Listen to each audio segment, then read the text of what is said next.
Sorry, guys. I've been shouting. I hope the heck you heard that. I didn't even pull my mic close. Oh, crap. Almost just pulled it off the counter. Oh, we're starting out well today. Okay. Oh.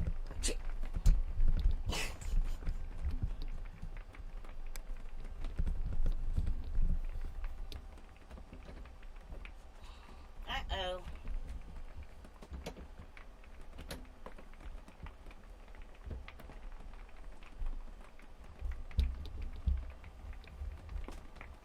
Okay.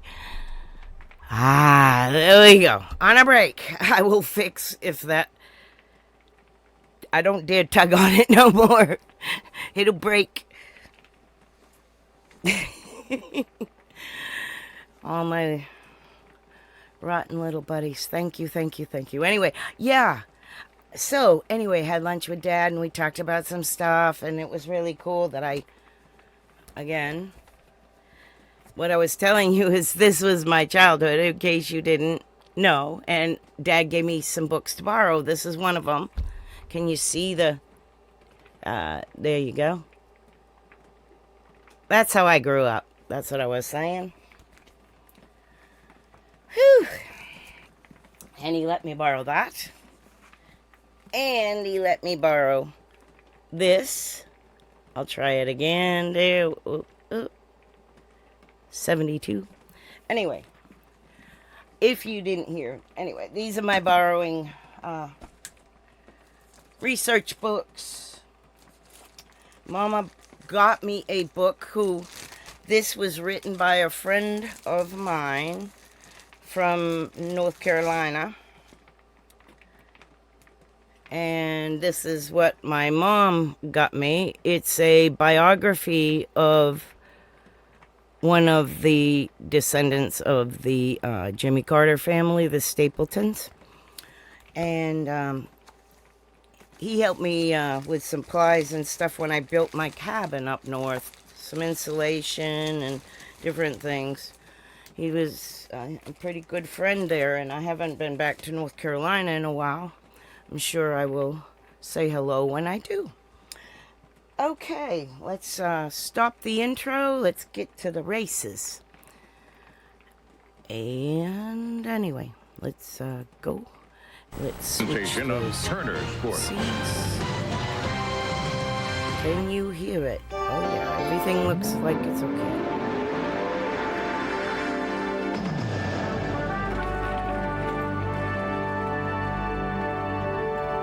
Hey, Pops. Sorry I had the chat blocked when I was having the screen thing. Trying to remember how to do all this. I think I pulled... I don't know what I did to my counter, but I gotta check out my mic here. Make sure it's not falling down. Looking real good. And there's enough similarity between the Busch cars now and the Cup cars that as long as you make that transition reasonably quickly, we think it works. So yes, I watch. Best thing I'm gonna do is take it out of the stand. I'm gonna mute it a second. Randy, a win today at Charlotte would open even more eyes. This would be big. I tell you what, this base motorsports Phoenix race team is really running good. We've had some momentum. We won last week.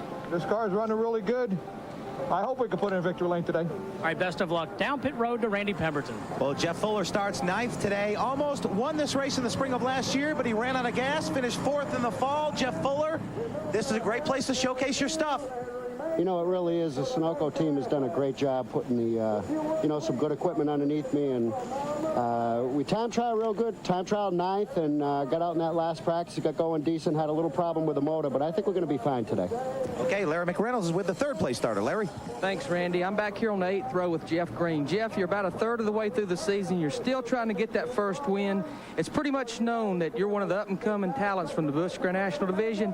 Do you feel any added pressure knowing that a lot of eyes are watching you here at Charlotte today? Are you kidding? I got Dale Earnhardt as the owner and Teresa.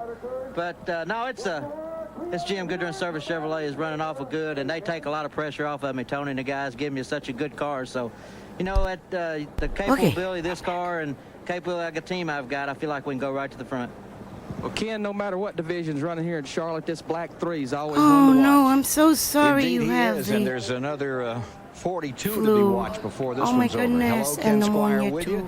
and alongside Dr. Dick Golly. Berggren from Stock Car Racing Magazine. Ginger, and Mr. 600 lots here, of the hot five-time ginger winner, tea, old really DW, good Darrell stuff. Waltrip. Like and good we've got a good quality one for you. tea. $370,000 purse, 200 laps, 300 miles Or to be even just covered get this ginger afternoon. in We've the had dramatic grocery finishes store. 4 out of the last 5 And like, times well, we've seen this scrape event off some here. of the root And I 'cause they guess we put, go to like, you first, non-grow Doc, and ask retardant you about on the it. young guys in this race, the And, potential for them to grate it beat some into of some these hot water. veterans. Well, it could easily be a youthful Spicy. upset this afternoon, Ken. We've had 9 races in the series so far in 1996 and 2 first-time winners. And when you look at the cast of youthful characters in Sorry this if I event, woke you just you. met 33-year-old Jeff Green. He's making only his second start. Last year Want he me was waking second. you up? And remember 1992 when a 20-year-old kid won it. Fellow's name was Jeff Gordon. Yeah. Now let's talk about those KG veterans, and here is Captain KG. Now Mr. this is Waltrip. some Charlotte. I thought you were going to mention me as the youth And I movement. was here. Booth, maybe. Thanks a lot. No, we got some really good, solid race car drivers in this race today that know how to win races. It's one thing to be able to win a race. It's something else to know how to win a race. And that's what you've got with Dick Trickle. I mean, here's a guy that's won 1,000 races, and he's on the front row.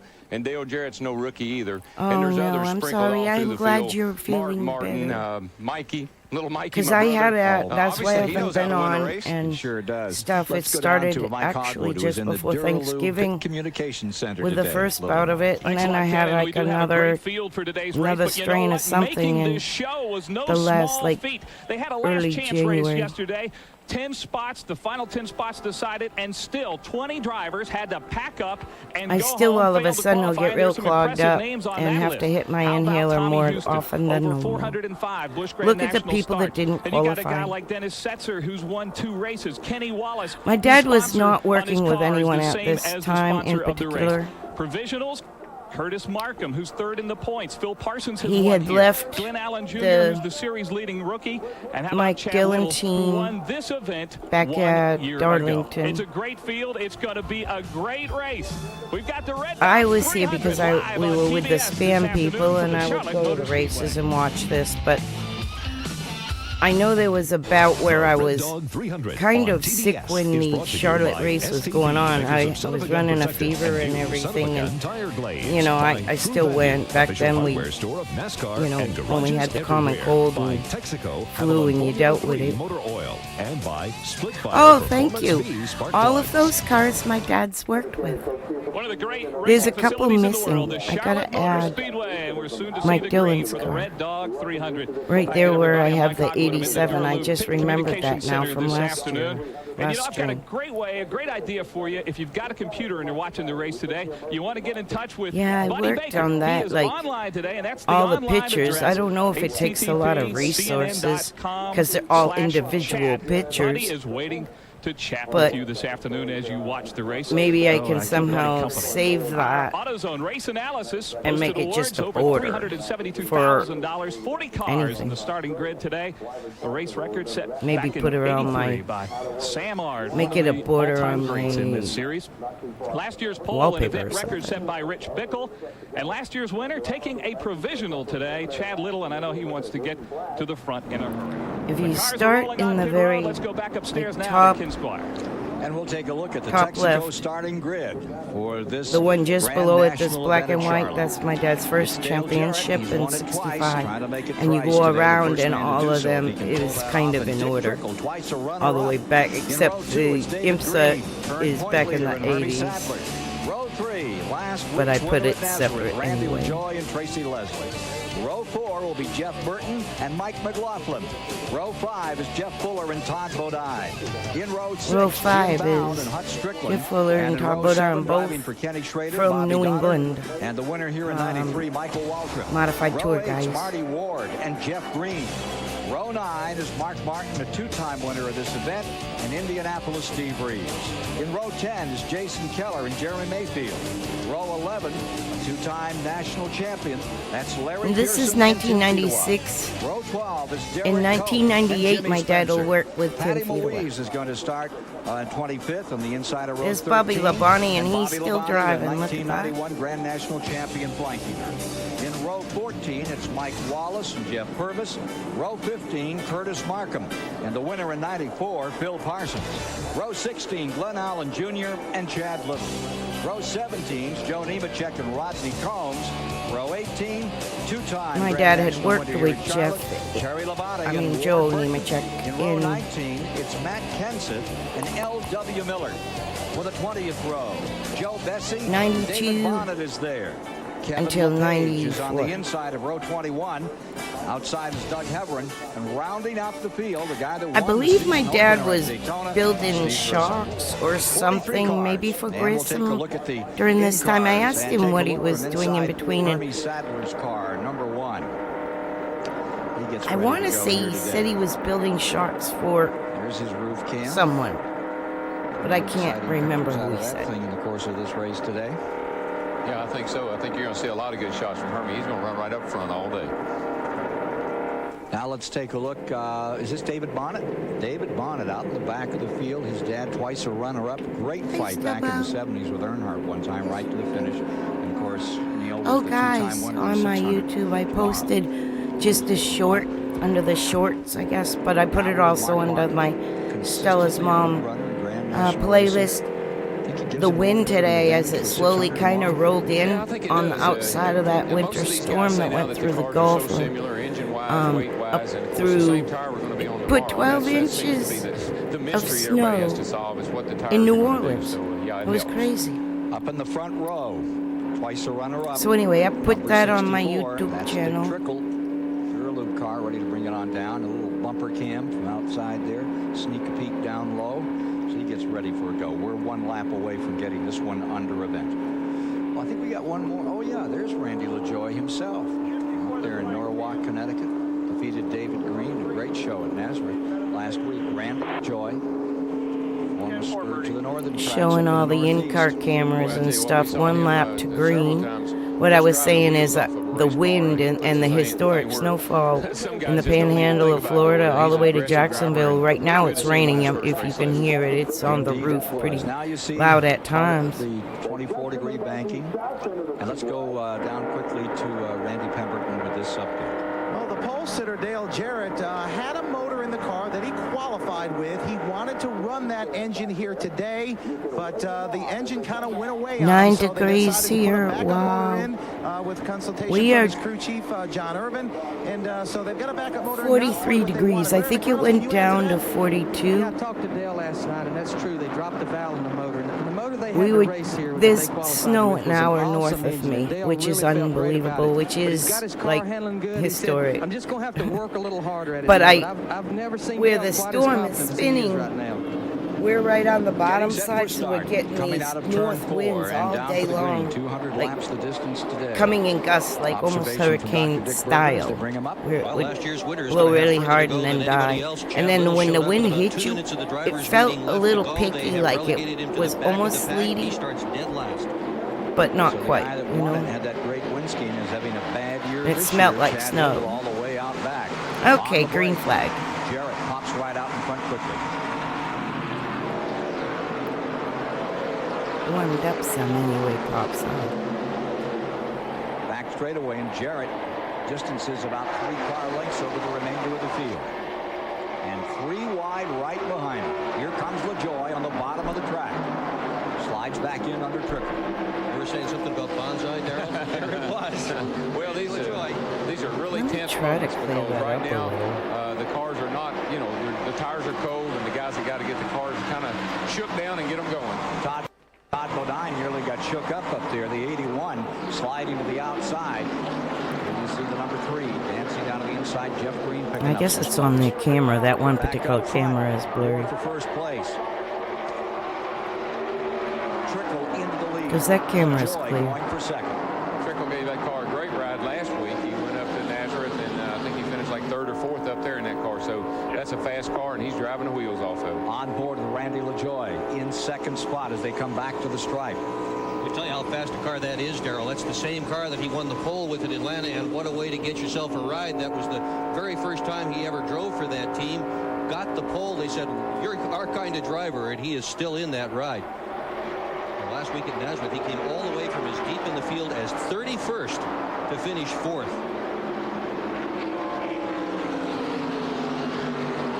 Trickle leading him down to complete lap number 3. LaJoie stays with him. Directly behind him was the man that led it originally, Dale Jarrett. I think coming into this race, LaJoie and David Green, at Nazareth. they were saying were Hermes Sadler down on the inside. the front point And he's people got himself a struggle with Jim Bound on the outside, but not for long. As in the also annual Michael point Waltrip race. tries to pick up a notch here. Now, Mikey's car looks like it's handling real good for him, and he's making some progress toward the front. He Back there in the 9th, 10th, 11th spot. had just brought Jeff Green in 96. Whole duration of practice and qualifying, the car had just been loose until the very final practice. I think, honestly, he was focusing on the Cup side. I think he'll drive a couple times, Well, Doc, this track changes so much. if I remember right. But I know in a few weeks after this race, Dale Jr. drove his very first Busch race at Myrtle Beach. I was gonna, maybe if I can stay on and just keep it on, even if I gotta take a break, I'll let it play all the way to that Myrtle Beach. No, this isn't Cup, this is Busch Grand National, which is the same as Xfinity now. So which, yeah. It was sponsored by Busch then, is the only difference, same class. The one that grew as a sportsman class, which I'm sure is one of those books I got from Dad. I was able to borrow some books from Dad today.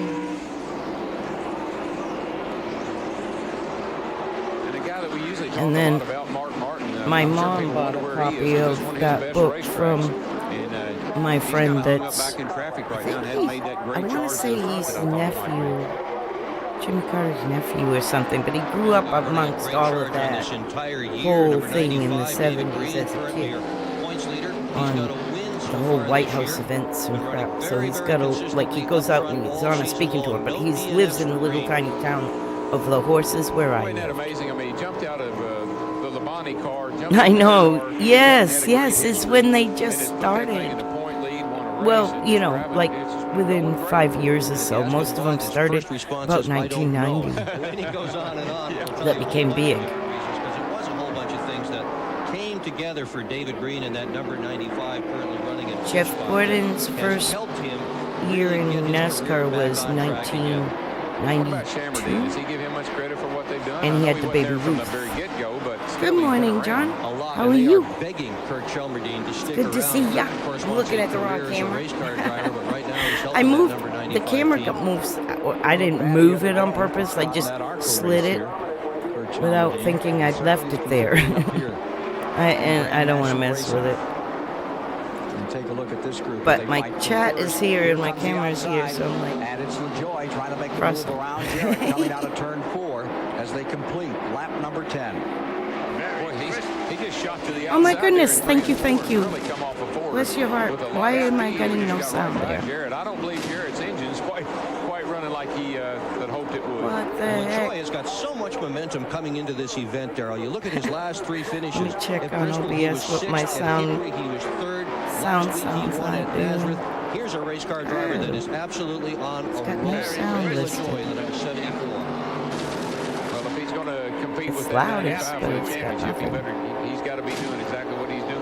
And that's just what he wants to do. Let's he wants see, that let's see, championship let's terribly, see. terribly badly. He was the 1985 I have no Busch clue what I'm North doing. Series champion. He wants to be the only guy that ever won the Busch North champion and the Busch Grand National Series champion. Making his move out of the rear, Terry Labonte up to 23rd spot. Let me check the properties on sound. I know nothing about what I'm doing. Here's the battle in first. As you watch Randy LaJoie out of Norwalk. Control audio via Against Wisconsin, OBS lap of off Wisconsin, on, Dick yes. Trickle fighting for first. Dick, go ahead. I don't know. I don't know what's Trickle had up. won the Winston Open here, so he is a past winner at this speedway. Let me try LaJoie's never something. won here. Take a look My a little alerts further are back messed in the up. field out here as the 97 brings them on by, and Chad Little in that group. That's back in 30th spot. Let me see You what see the alerts Ward, see Chad properties Little's car, the number 23, 32nd. Grissom is in that Use group just a behind Chad. controlled Driving OBS. Let me 29. see if that Rodney works. Combs in Oh, it 23. worked. Still waiting on that field to kind of spring No, out it before didn't. they make their charge up through the field. Now what? A couple of young guys right there. Marty Ward in that Hooters-sponsored car, and L.W. Miller running side by side. You know, one thing I'm noticing with some of the cars that are working their way through traffic, the outside of the racetrack seems to be really good. Bobby Labonte, for instance, has made some really good passes down here in 3 and 4 on the high side. So you don't have to just run around the bottom. You can move the outside and go fast. That's battle for 30th right there. L.W. Miller in the 21, fighting with Ward in the 97. All right, now that one works. That car usually gets better as it goes And that's along. under my alerts Michael's car, I tab. think he might be fighting that problem he had all practice, Dick. He doesn't look all that good. Oh, three's on You know the what? face. Yeah, number 3 slowing Bless down. y'all, It's a battle because you for were 12. so Slips good at Ryan. this Mark stuff. Martin on the This stuff inside. makes my head hurt. And posted on the outside Art there. major. Michael Waltrip in the 12. See how much speed Michael carried into the third turn there and on the outside. It seems to be working real good for some of these guys. That would be a battle for 11th now as number 3. As I was like saying before, my dad was not at this track at this day. I'm sure I was, because I remember going here With Bobby Labonte right in and I had like a flu. distance of those guys and closing And I remember on a Sunday I was in the emergency after room. that great run the other day. Hey, take a look at this fight for first. Here comes Randy LaJoy pressing the lead for the The first doctor time wanted to admit me, but I said no. I wasn't insured, number one. Dick Trickle stays in second spot, And followed by Jarrett, Burton, Green, Tracy so Leslie, he, Hermie Sadler, or Jeff maybe I Fuller, went in Jimmy there Spencer. Saturday. I don't remember. And then he had me come back in on Sunday and said that if I was not right, that's right. I was at this race and I remember being sick. And when I left this track, at the Charlotte Motor Speedway, I went to the ER, and then they gave me a shot at antibiotics because I guess my white cell count was like 14,000 or something, which he said I should have been in a fetal position. Talk about 3 wide just a few moments So ago. this was the weekend that was kind of screwy as far as me getting to the race and being here the whole race or something. But I remember driving here. I remember walking in the tunnel and being sick as a damn dog. That's the biggest thing I remember is fighting that fever and trying to walk around. It was more a bacterial infection, not a lung infection or anything. It was in one of my organs. In the middle of that sandwich. Up on the outside went the I have a 44, stupid Bobby immune Labonte, system. shoving his way through, and down on the bottom making his move was Derek Cope for that 11th position. That whole Now take a look at debacle this. ended This up is with the me 28, being on 26 antibiotics added. for a year. That's Derek Cope down on in the 26 car, and the 28 is Hut Strickland, and they've been having at it for a while. Battle for what, 12th? You know, that's kind of almost like a family affair. Cope drives Bobby Allison's Winston Cup car. So I have a feeling I was Bud here out for there this is married race, to Donnie's and then daughter, I so, they're having went a little go with home, it. And in addition to and that, I a lot of the stayed stuff they're home using for on the that cup number race, I 28 think, car because I is was left sick. over from Davey Allison. That's the remnants of the Zook operation that Davey When I went used to back drive Sunday, for before he was it went tragically down to killed in 10,000, Talladega. so my body fought it right away with that Labonte on shot. the charge. What a move he's making. Texas Terry has come from 35th position. I know, And I'm he's eaten them up. Did not qualify well. fragile. Electron car I'm a through the fragile mess. consolation race. He's working on the back end of Hut Strickland right now, trying the high side out of 2. Labonte in the number 5. Strickland down low, just in front of them. Derek Cope. Good fight. Further back in the field as we watch them back in 12th, 13th, 14th spot. It doesn't come to any great surprise, Ken, that Terry's doing that. And Michael's off the base. Being around racing, you're around a lot of chemicals, and your organs take a hit sometimes. And Combs that they were going to try to hang on to Labonte, but That's Terry Labonte and MW Windows. From the outset. That's why so many went home, is a lot of the cup guys were running cars. But at this point, I don't think Dale was running his Busch team himself. He did the year before. But I think as he got older, he had more. Like he brought in Harvick shortly after now. And Harvick was his test driver because he just didn't like doing laps for nothing. The story goes he picked Harvick because he fitted the seat. Wow. So Harvick and Senior must have been the same size. And I know he can afford to tighten it up. I mean, I know he surely got people down there who can do it for him. That's got to be exciting. Now these are all just, you know, when I hear rumors, I say them as I heard them. They may be different. Effects are different. It's my little disclaimer, but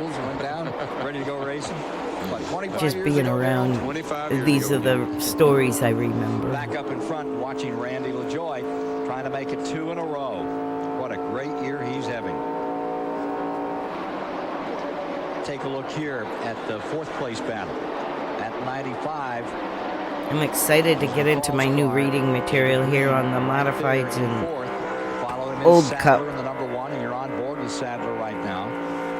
For any of you that might not have seen it, this is the reading material Dad gave me for this to borrow. Hope you can see it. I looked at the car, just playing when I went over to look at the car after that race. I said, gosh, this thing looks like it hadn't even been raced. And he's out here today going good again. I can't Jimmy's get it doing to a lot show. better, I think. There we go. A lot better job driving.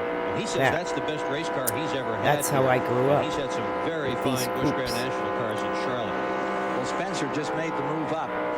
So this is about modified stock car racing of the 60s and 70s. Illustrated history featuring Darrell, Jimmy owns that number 20 car. As a guy who owns his own race car, drivers, cars, trucks of the northeastern United States. That might be true for some owners, but not for Jimmy Spencer. I think he doesn't have any thought at all. By Steve Kennedy. It's one I'm not familiar with, but I bet it's cool. And hopefully he'll end up in the front. He has a lot of faults. I mean, people obviously have pointed that out, but he also has a lot of good characteristics. And I like the way Jimmy drives. 40 years of stock car racing, the modern era, 1992 to 1989, which it's by Greg Felden, and 4th of 4-volume series. I think you got to race so hard in that series. Interest. That when you get into My this dad kind of racing, you bookmarked don't some realize stuff, that so sometimes I'm you're going to just check it overdoing out. And that's this one. Sure got the right name for a sponsor on that thing today. Yeah. She's definitely zipping right along. Jeff Burton, unscheduled pit stop on throwing lap my 13, was running 4th at the time. Came in Such 4 a tires. where I'm looking, it's in reverse. Well back in the pack there you for go. some time. Burton being shown 41st at this time. Here's your leader. LaJoie in first, and Dick Trickle stays second. Jarrett third. It's stabilized. Yeah, that's what I just did. I've got my percolator of hot water, doing some instant Folgers. We're back with you watching Grissom in that 29. I have to go get coffee eventually. Grissom in the 29 being shown in 30th spot at the present. And right after him comes Chad Little. Chad Little, and they have been racing really hard in that little crowd right there. In fact, I will make myself a warm-up. Chad Little's car must be pretty good because, like Dick pointed out earlier, he started dead last, so he has moved up through the field a bit. They really struggle with that Pontiac. You know, they ran a Ford last year, and this year they switched to Pontiac, and they have really struggled trying to find the setup for that car. He says that thing has got so much downforce in the back, Darrell, that it's almost lifting the front wheels off the ground. And they've been having problems with it. They had to put stiffer springs in the back end because it's got so much downforce. Yeah, and of course, what you look for is a balanced race car, and that's what that car is not at this point. It's got too much rear down and not enough front. Number 60, Mark Martin, continuing to climb up through the field. He's had a lot of good luck here, and he just gets around Jimmy Spencer for 4th place. Michael Waltrip's story, Michael Waltrip's tire. We can get more on that story. Here's Randy. Well, these are the 2 wheels that and tires that came off of Michael Waltrip's car. This is the right front. If you look over here, these are where the lug nuts go on. Tapered on the inside. They sit nice and flush in there. If you come over here, this is the wheel that came off of the right rear. Check a look at this. Wow. It's absolutely worn out the holes in here of the pattern.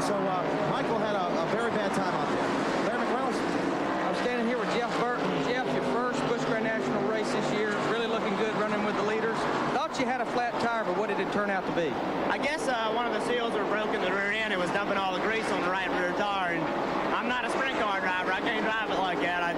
I jumped on outside of Dale there and almost wrecked, and I thought I had a tire down. I came down pit road. And one thing that's going to happen is it's going to burn the right rear hub off of it, or we're going to get into a wreck, and it's not worth that. That's a story from Jeff Burton, and I did see the inside of that right rear tire that come off, and it was full of grease, so it was not going to last long. Yeah, see, that's the thing about it. Both those guys had the problems with their rear tires. If it's a front, it'd shake your steering wheel out of your hand, and you know what the problem is. On the rear, you just think you're getting bad loose. Maybe you got a tire going down or something. So they have to come in and find out what the problem really is. Here, and they're showing Chad Little up to 26 spot. Bessie in 27th. Miller is being shown in that 21 car, 27th. And they're showing Andy Hillenberg in 28, which must be a little difficult for Andy. Since he's not in the race. Not in the race. That's Bobby Dotter out there in the 52.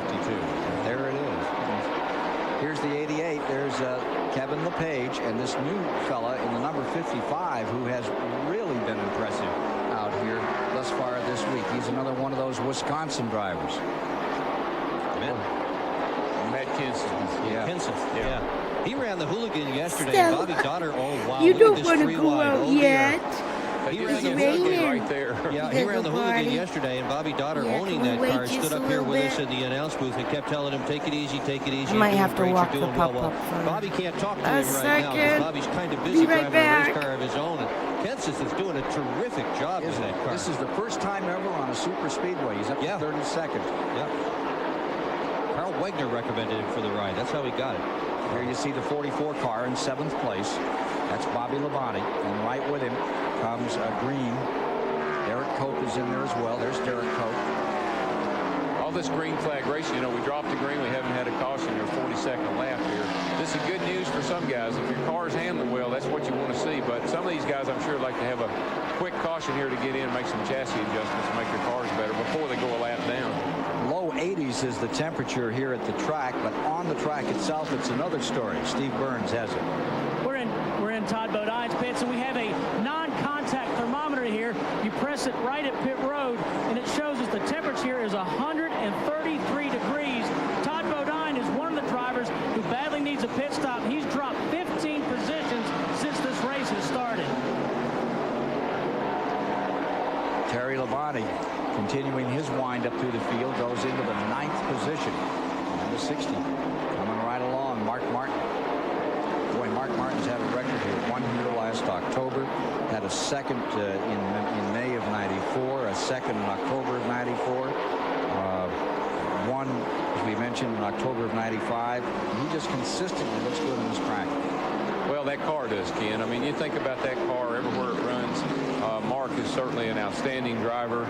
They do a great job of preparing the car, and he will be a factor, I'm sure, before the day's over with. There's Joe Bessie getting under Grissom for 25th spot. Joe Bessie, number 9, driver out of Maine. You see L.W. Miller sticking his nose back in there again, trying for a slot. Yeah, it's good to see L.W. Miller back out here. You know, he came up through the ARCA ranks, and everybody was kind of high on him, and he hadn't really achieved what people thought he may. So it's good to see him back out here with a ride. Meanwhile, LaJoy up in front getting a lot of heat out of Dick Trickle in this Duralube car in second, on board with Dick Trickle in second place.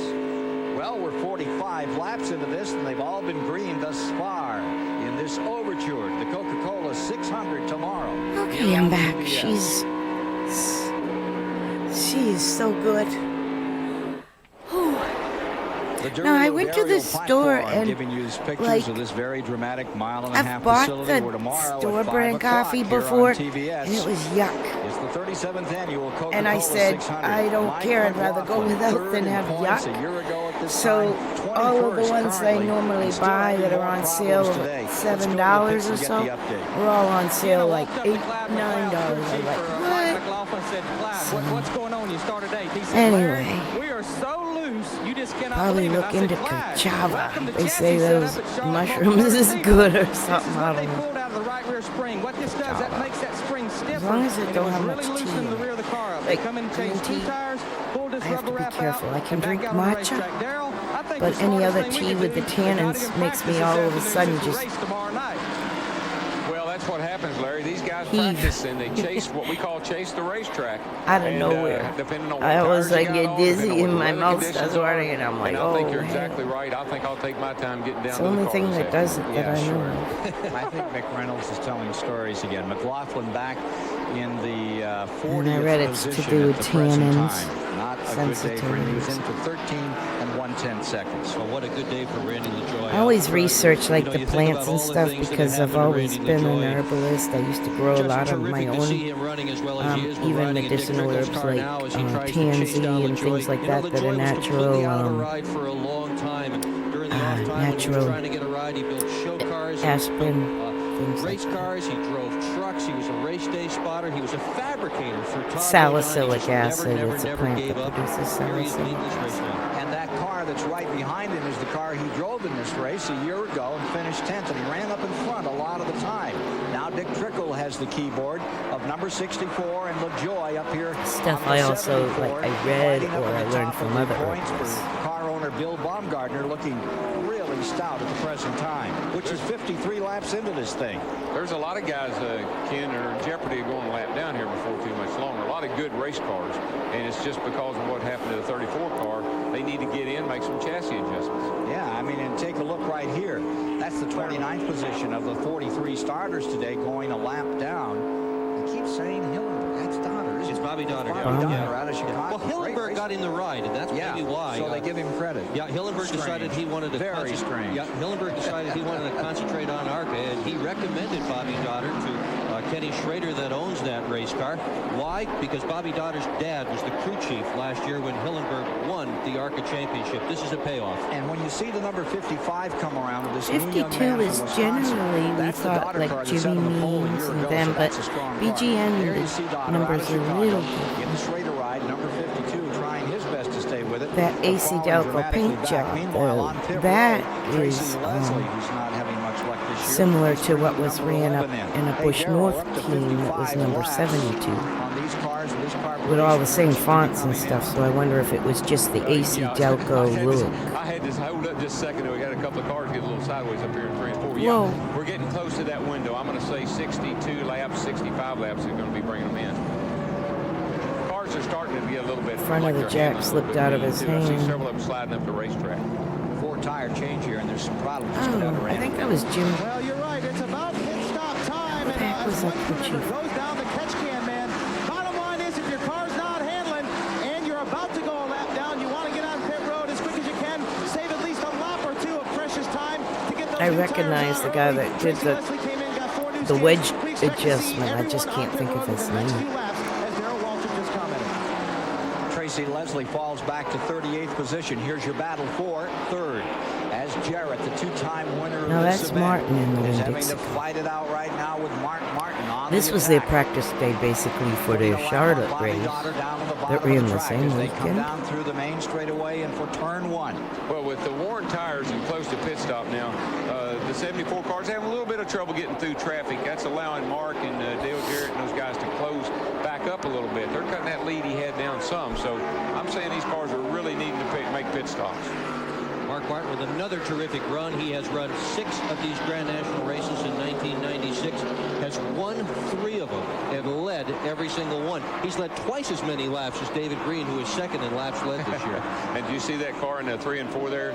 Left tire on the white line. That's bad news for everybody else. He's right on the bottom of the racetrack, and that means that car's handling very, very well. Yeah, he's a rocket. Mark Martin really knows his way around here. Look at Won his the race face. last fall. Look at his Yeah, yeah, he's looking at getting under Jarrett.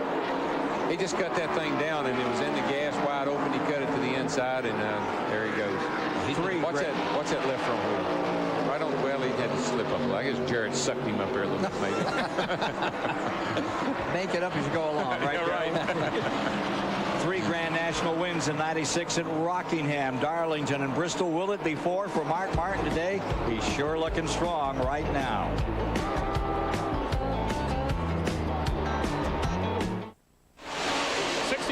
On the board in the Red Dog 300. Randy LaJoy took the lead on lap 16. We're in the Duraloo Pit Communications Center. I'm Mike Hogwood, and I'm joined now by Ken Schrader, who today is working as a car owner for car number 52. You got Bobby Donner in the machine today. How's it running so far, Kenny? Well, it's not where we'd like it to be. It's falling back a little bit, but Bobby and Timmy Cahoot and the crew chief been talking. They're going to make some changes on the first yellow or green stop. First time we can get her in the pit. We're looking at action on the track right now. What have you seen and what have you sensed? What has your driver told you about the racetrack? Well, it's just the car's gotten tighter. It doesn't want to turn. It's hard to keep her in the bottom. You can keep her in the bottom, but you just got to stuff off too much speed. Track seems to be staying awful fast. I mean, sounds more like guys are getting tighter than they are looser. I know that 60 car in Mark, they're coming pretty quick. Yeah, that's the car to watch today, wouldn't you say? Most definitely. I mean, Dale Jarrett will be tough. Bobby Labonte will be there. Jimmy Spencer will be there. Terry will be there. I mean, there's a dozen of them, and there's a lot of them are figuring that they're just starting out now, and they're going to get ready for that last 50 laps. Ready to give that 25 a ride tomorrow on the 600? We're ready to go all day tomorrow. All right, good luck to you. Ken Schrader, thanks for stopping by. Ken? Kenny Schrader, who starts 23rd in the 37th annual Coca-Cola 600 tomorrow. And now we're looking at that battle back in 12th position. There you see the number 47, and we're taking a quick look at the leader one more time. And look who's right in front of him, Chad Little in the 23 car. Boy, after that great success of a year ago, nothing has worked for Chad Little in Grand National with this new Pontiac. You're on board with Randy LaJoie, who led only 4 laps all year until last week when he led 88 in that brilliant victory at Nazareth, Pennsylvania. I think he's got to figure it out now, don't you think, Ken? Yeah, I think absolutely. Can you imagine Chad Little in 19th spot going a lap down here, Darrell, at 66? Right now, his crew's saying, see, if you hadn't missed that driver's meeting, you wouldn't be in this position right now. Because, he had to start dead last on the field. Point leader on pit road, number 95, David Green. Pit lane's going to get busy here pretty quick. He was running 10th when he brought it in. David Green got badly burned last week, and it reminded me so much of the story. I think it was here on this track, wasn't it, Darrell? When you burned your heel to the point you blackened the bone. Oh, yeah. And he did almost the same thing last week at Nazareth, Pennsylvania. He's been a hurting puppy all week. Yeah, and it's so miserable to have to drive with something like that. It's such a distraction. It's not so much the pain, it's just the distraction. You can't really concentrate like you'd like. 26 seconds and he's out. We talk about athletes who keep their feet in the fire. I mean, that's it right there with David Green. He was walking gingerly all week. And from Mark Martin, right? Oh, Dick Trickle. This is from Dick Trickle back to Mark Martin. So you're looking from the second place car back to the third place car as they exit turn 2 and down the back straightaway. No, you're looking at the first place car very shortly is what you're looking at. He is coming fast. Unless he stops for gas. Unless he stops for gas. Joe Bessie. The road has been really, really busy, and we can anticipate pit stops coming up for everybody, including the leaders, in a very, very short while here. Quickly, before we go to those pit stops, did you see the big picture that AP put out last week in Victory Lane here when Michael Waltrip finally wins the Winston Select? And there's his little brother. I mean, really little Darrell is up there. And the big quote is, Darrell says, "I love you, man." Oh, I did. It was in every newspaper in the country, right? What you didn't hear was this. Michael whispered in Darrell's ear, "Darrell, I know you're my brother and I love you, but you can't have my beer, you can't have my trophy." He did say that. He was pretty emotional, but he hadn't lost his sense of humor. LaJoie, Trickle, Martin stay 1, 2, 3. Darrell Waltrip is with us, the 5-time winner of the 600. He'll go for 6 tomorrow. Been stuck on that 84 victories for how long, old DW? We got to get this straightened out. Yeah, got to get that 85. Ever since I knotted up with Bobby Allison there, I haven't been able to go any further. Maybe there's something to it. Dale Jarrett's in. Let's go to the pits. Okay, Dale Jarrett brings this car to the attention of his crew. Looks like it's going to be a 4-tire change, Unical gasoline going in. Dale was complaining about the car pushing or not turning off the corner. John Irvin told me that they're going to make an air pressure adjustment, go up on the right rear, come down on the right front a little bit. That'll help the car to turn. A lot of Dale's Winston Cup guys here helping fit this car. Looks like a really good stop. Left side's down and Dale's away. 23 seconds, 23-2, and he's back underway. And the 20 comes in, and they're showing some smoke on Jimmy Spencer's car. What's that all about? That's big time, and he's coming out of the pits. I believe he has I think he got a tire rubbing over there. Like, I don't know, like he left the wheel loose or got the wrong wheel on it or something. Dick Trickle's slowing down. I think he's ready to pull it on in. He's coming in. Dick Trickle, that great racer out of the Midwest. know, it sounds like fibs when you talk about how many races he's won, but you can back up every one of them. Here he comes. He's in that car that's been fighting for first place, the Duraloop car on pit road, and we'll be there with it in just a moment. Randy Pemberton is there. Brian Schaffer and the crew getting ready to go to work on Trickle's machine. At one time, they decided that Randy LaJoie and Trickle would pit together. They're all getting ready to pit. Round a wedge, make it 2 rounds on the right side. 4 tire stop for the Duraloop car. Mark Martin will be in his pit stall right behind him as Mark Martin gets ready to take the lead from Randy LaJoie and does, going into 1. Trickle still waiting to leave pit road. He's down and away. And meanwhile, here comes Randy LaJoie back on the outside. Mark Martin down low. Mark Martin out of Arkansas, and from New England, Randy LaJoie side by side in the back straightaway. Listen to LaJoie's radio. I believe what they were trying to tell him. I don't know if we heard or not, but don't race Mark now. Don't run on the outside of him right now. Let him go. Everybody's got a pit. Here they come. Look at him. On the apron. Watch the speed. 45. Here he comes, you guys. Knock him in, Birdie. Mark's pretty smart, isn't he? He's keeping LaJoie behind him. LaJoie wanted to go around him, and he had to lock the brake up, smoke the tire to keep him hitting Mark. Randy is in Mark Martin's pit. Bobby Leslie, Steve Meal overseeing the whole operation for Mark Martin. No unusual strategy here. They're going with 4 tires. They have a good lead on most of the field. A little trouble getting the left front tire out. There could be some strategy in Randy LaJoie's pit, who may be going with 2 tires. It's 4 tires for Mark Martin. Steve Burns? Randy, you're exactly right. He took just right side tires. Steve Birdie said they would not make a chassis adjustment, and they did not. Just right side tires. Front of the field on pit road. This is all taking place at approximately lap 73, lap 74, which would get you into the 111-mile range. As they're pulling on, it's been a green flag race from the outset today. Do we expect the same thing tomorrow in the 600, Darrell? Yeah, I think so. Sometimes when the cars don't handle well, you have this kind of racing, believe it or not. You can't really race anyone. And so many of these cars right now are out of they're not handling well, and they need to do something to them, but with no cautions they can, and it just means you got to be real careful. And it speaks well to the quality of the driving that they aren't overdriving and bouncing off the walls. Sure. We'll take a quick break and be back with more of the Red Dog 300 from the Charlotte Motor Speedway this Memorial Weekend. 79 laps have been completed, 118.5 miles. LaJoie is in front. Pretty big advantage over Dick Trickle. Mark Martin third, Dale Jarrett fourth, followed by Labonte, Cope, Labonte. But the thing here is that when this number 74 pitted, he didn't stay on pit road that long. Only took on 2 tires. Yeah, I don't know. Everybody's got a difference of opinion, I guess. Personally, Mark took 4, Jarrett took 4, most everybody took 4. I believe at this stage of the race, I'd have had to got me in 4 tires. I don't know. We'll have to see how it plays out. It's kind of a gamble, really, if you ask me. Going a little bit further back. Oh, let's go to Larry McReynolds quickly. Okay, I'm going to comment on the 4 tire versus the 2 tire change. You know, Goodyear has brought a really good tire here. And if there's a place you can get by with it, it might be here today at Charlotte. But I would be a little bit nervous about being the only team that changed 2 tires when everybody else changed 4. And then they had a chance to watch these other teams change 4. So we'll just have to see how that works out. I'm here with Jimmy Spencer. Jimmy, you started 24th. You done worked up to 4th, but the day come to close shortly for you.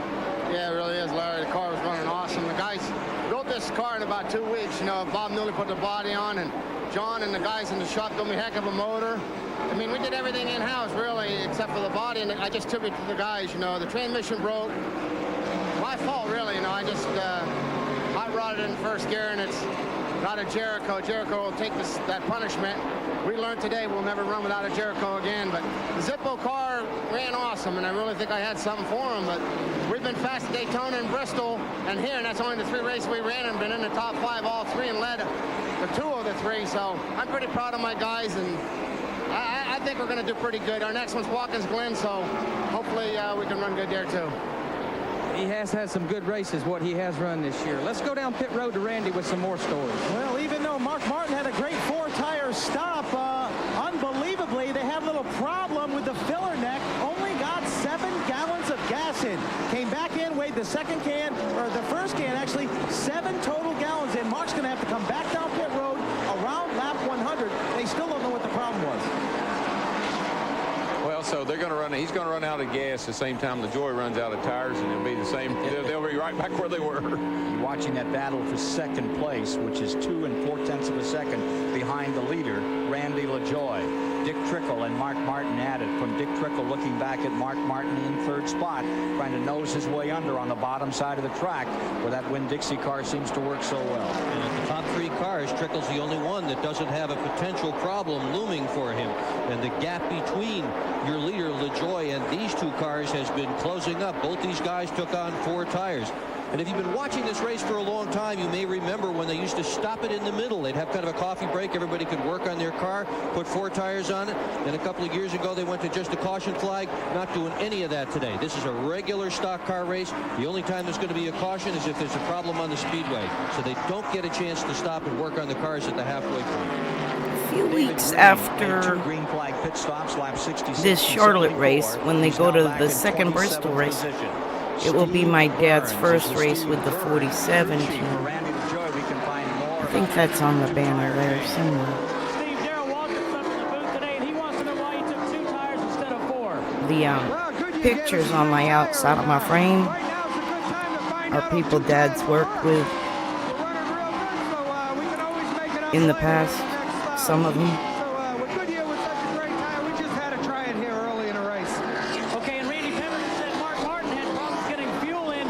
On the other hand, when Steve Burt brought the 74 car in here, they changed just 2 tires and got almost all the gasoline in the car. There you see those second place cars, Dick Trickle. Now there's the 74 car. There you're seeing the interval, and it's been chopped all the way down. Dick Trickle. Now, Birdie's crew chief on the 74, Dad still goes every week to coffee with the guys, and Birdie's always attending with them, and they get to talk about the old days. I swear I'm going to go one of these weeks. Kind of a boys club, but if I go with my mom, she won't feel awkward. 2 tires will do now, and they're going to see that, hey, that's not as good as one before. So I'm not second guessing Birdie. He's a smart man, but by the same token, it's different, I guess. I was always in the pits, worked on the cars and stuff, so I was one of the guys who didn't. I guess I was one of those. LaJoie stays there that time. Now Martin up to challenge. Look at that thing go off that corner. I say that in chuckle because Richard Petty has a whole thing about Linda was not one of those girls that goes in the pits. Than they have run before. Let me tell you what, it didn't upset No these place guys. for a lady. Oh, look at this with Marty Ward on the bottom. Mark Martin just squeezed in there. Didn't upset Pits them is at no all. place for a lady. Almost shortened it about 3 feet right there. Well, the thing about it is that car's handling so well that Mark's just putting it in places where guys don't expect him to be. I saw him on the apron down here in 3 and 4 a while ago, and he just drove right by a guy with the left wheels on the apron. Sort of dancing with the car today, Andy Darrell. Yes, he is. Do we have a camera in this car? I love to watch him when he's like that, because he gets that one arm up on the window sill there and kind of drives with one hand. Do not try this at home. Isn't that the line? Isn't that the line? Yeah, yeah. Look at him. He's right off the corner there, right on the bottom underneath the guys. He gets under them so quickly they have no defense for it. Let me tell you somebody else who runs real well. This morning in Indianapolis, the AARWBA, that's the American Automobile Racing Writers and Broadcasters Association, did their 47's trying to get it, keep on a lead lap. He's like going to go 1 lap down here with Martin. Was that the interview with Waltrip at Daytona when he laid down on the stage and went to sleep? Boy, it was cold outside walking that puppy. I'm so glad she goes fast. I think her feet were as cold as mine. Should have put on shoes. Do races. Nobody does it like Ken Squire. Now, what did he really say there, Doc? You know, I know he's going to.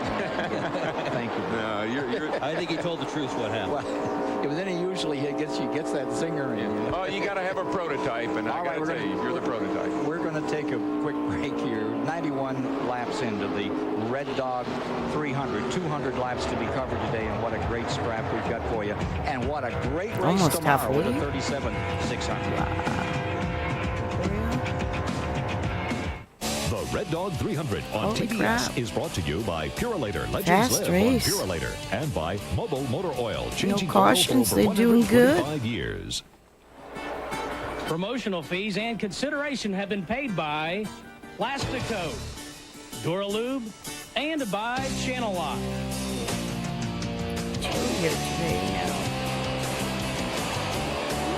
We're back with you at the It's gone Charlotte down Motor to Speedway, 42. and you're inside of David Bonnett's car, which has been running up in the 30th spot. He made it in with the consolation race, trying to follow in the footsteps of his very famous dad, who won here in the 600, both in 82 and 83. Look at Ryan Hall, Neil never y'all, won and see this what's race, up. but he had a couple of great struggles, one with his old hunting pal Earnhardt back in the mid-70s. David Bonnet never won one of the series races, but he surely has the talent to do it, Ken. He's been running a lot at home and has won 3 straight late models at Birmingham, and today just might be his last race in this series until he can put himself a new deal together. Sponsor? Yep, the whole thing. You're looking for a strong race driver? Try David Bonnet. Yeah, that's Hank Parker's deal. You know, I sold him all that equipment a couple of years ago, and they've just never gotten it together. White the whole smoke program's never come together is for them. Boy, Ken, I see a lot of water. cars moving higher and higher Blue and higher smoke on the is oil. racetrack. Right, that is track sort is- of like a the head track is either gasket eating up issue the where the tires or water else and the oil guys is getting didn't mixed get to make the proper adjustments on the car when they fit. when it comes up Doug the Hebron, tailpipe like that. a lot of smoke out of him running 33rd as he comes onto pit road at lap 48. He already had 3 DNFs and 2 BNQs. This has been the toughest year of Doug Hebron's career. Had such a great race at Nazareth a year ago. Darn near won that thing. Great race. Yeah, last year there were several times when he had a car that could have won Dover. I think in Bristol even, and something happened right at the end of the race. Meanwhile, the guy that started 17th today, Mark Martin, is unlimbered number 60 as he goes for the win. He's going for the lead at halfway this time by. Halfway home. Here's that 47. There's Jeff Purvis up on the outside in the 4 car. And right with him comes Fuller. That's the battle for 12th position. Jeff Fuller gets it down to the bottom. Purvis high. That Randy 4 can tell us is more Phoenix about this Racing. struggle that Mike Wallace is James getting Finch's through. car, and Jake Finch races now. It's all the same family supporting this sport for generations. Worry about pitting, so he did want to get it to lap 100, get a little cash in his pocket before he comes down and puts a few $100 worth of tires on the car. So picking up the halfway money will be Mark Martin, who's making a habit out of that. All of us that drove to the tracks every Gotta week get enough money to buy a little gas here. Sure. on All a right, wing let's go and a back to prayer the and a battle we were shoestring. watching with the 47 Jeff Fuller. We're still digging. And Mike Wallace. Wallace started well back on the field today. But we do it for the love of 27th racing. position. He's down on the bottom. That's with a Jeff lot Fuller, different than the trying love to of work money his like way NASCAR. through. Squirrels it In down my to humble number opinion. 1, holds it tight on the bottom as Mike Wallace in the 90 and Jeff Fuller are at it and give the spot to Mike Wallace. He'll pick up another one, and that will put him into the 12th position, leaving Fuller in 13th. There's Jarrett right there with him. He's trying to get by as they block the track sort of on him there while he's running side by side. Mike Wallace in the number 90 car just ahead of this group is kind of running for the whole family. His brother Kenny didn't make the show, so he's picked up some decals from his brother's sponsor, put them on the back of his race car. Also picked up a deal for charity, cerebral palsy. If he can get in the lead on this event, cerebral palsy is going to get some money from that sponsor. We should point out that we now have 8 cars running the lead lap. And that's why you saw Jarrett back in there mixing it up with the 47 just a moment ago, and the 60. You know, trying to sort that out. I don't think I remember a time in years past where we've gone this long, caution free, and we only have 8 cars on the lead lap. It just ticks past halfway here. So this is an unusual race, a little different than what we've seen here in the past. Last time we had a super speedway race, they say it was 95 at Michigan. Was that Winston Jeff's Cup? waving out the window. You can see him saying, go, go, go. Yeah, Grand He National. wanted to tuck in. Got a Winn-Dixie mid-race report. Nobody wants to be running that high coming into turn 4. Well, that worked out well, didn't it? Yeah. A Winn-Dixie mid-race report. And he knew about it. Yeah, Mark that's probably what Mark was more concerned about than leading halfway. Pam Miller's the producer. She works all these things out. Now here's the leader in the 60, working his way down into the corner. Down on the bottom of the racetrack is the number 28. That's Hut Strickland. Hanging right in there. Down the lap. Yep. Smoky Mountain. That's what it said. Oh, is it getting busy up there or what? Yeah, well, see, that's there again. There's Mark's The car is autofocus so on the good camera compared to most everybody else is that real you can just sensitive, it looks stick that like, thing on in their a place where a guy just doesn't think he's going production. to be, and it causes like running into somebody in the hallway. That Strickland car was in 11th position now.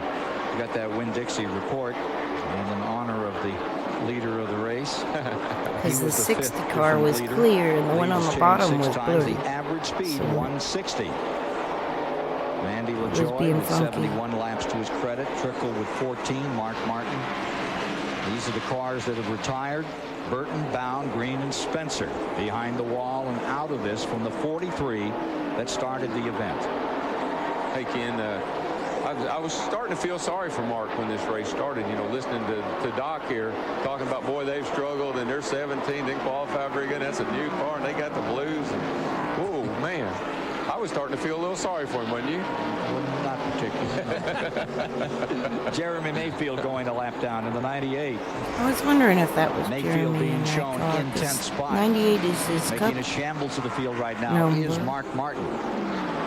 It's the prelude to tomorrow's Coca-Cola 600, and it's right here on TBS tomorrow afternoon. We've got a big pre-race program. I'll play for you the tomorrow. 600 Starts at next. 3:30. Of course, you got the IndyCar races tomorrow, and you got the tradition of Indianapolis. But tomorrow, TBS is going to take you out to Springfield, Illinois. Darrell, do you ever race motorcycles? You ever pitch one of those things at 140 miles an hour on two wheels in on dirt and slide for life? No. Going to do it tomorrow for 25 laps. It's one of the great American traditions on Memorial Day, and TBS will take you out there for it as part of our pre-race program. Watch old DW get cinched up and ready to go on the 600 and try for his 6th win. Yeah, well, I got a good car this weekend, too. This is the best car I've had this year. And I'm not going to say it's the best car I've had in Charlotte, but it's the best car I've had this year, and I'm pretty excited about it. Can you tell I'm excited? Yeah, I can tell you're excited. Okay.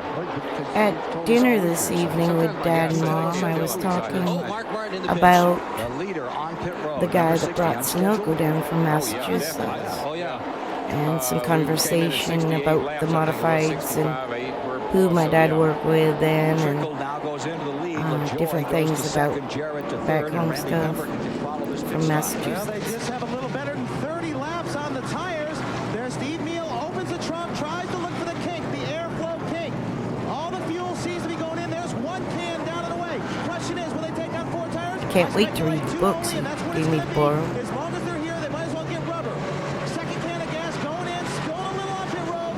It looked like they got it all full. So Mark Martin down and away in 26. Good stop. Now he's got fresh tires, but still only had 30 laps on those. 20 and 6/10 seconds will put him on the tail end of that lead lap. And this is why I would not be a good crew chief. See, Mark did the right thing, took 4 tires. 74 car takes 2 tires. If he'd have taken 4, he may not have put Mark a lap down, which I think he did just then because of track position. So 2 tires is looking pretty good right now, isn't it, Larry? We'll take a quick break and then we'll be back. Averaging 163 miles per hour, well over the record set by Dale Jarrett back in '88.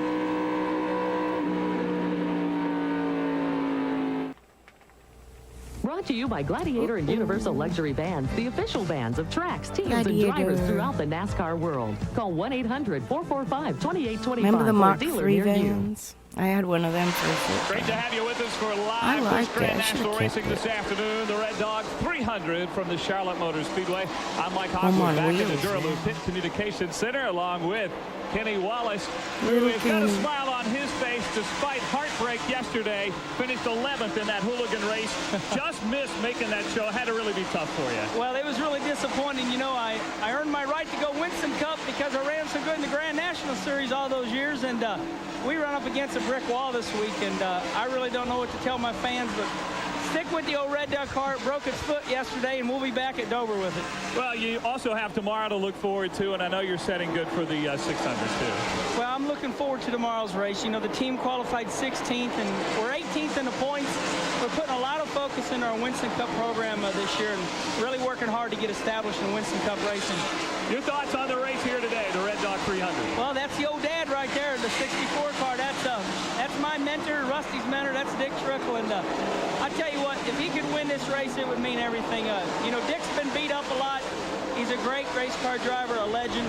And for him to be this consistent today and lead all these laps, I think it means a lot. So, I mean, Mark Martin, he's awesome, but I'd like to see Trickle win it. All right, Kenny Wallace still smiling despite some tough times this weekend.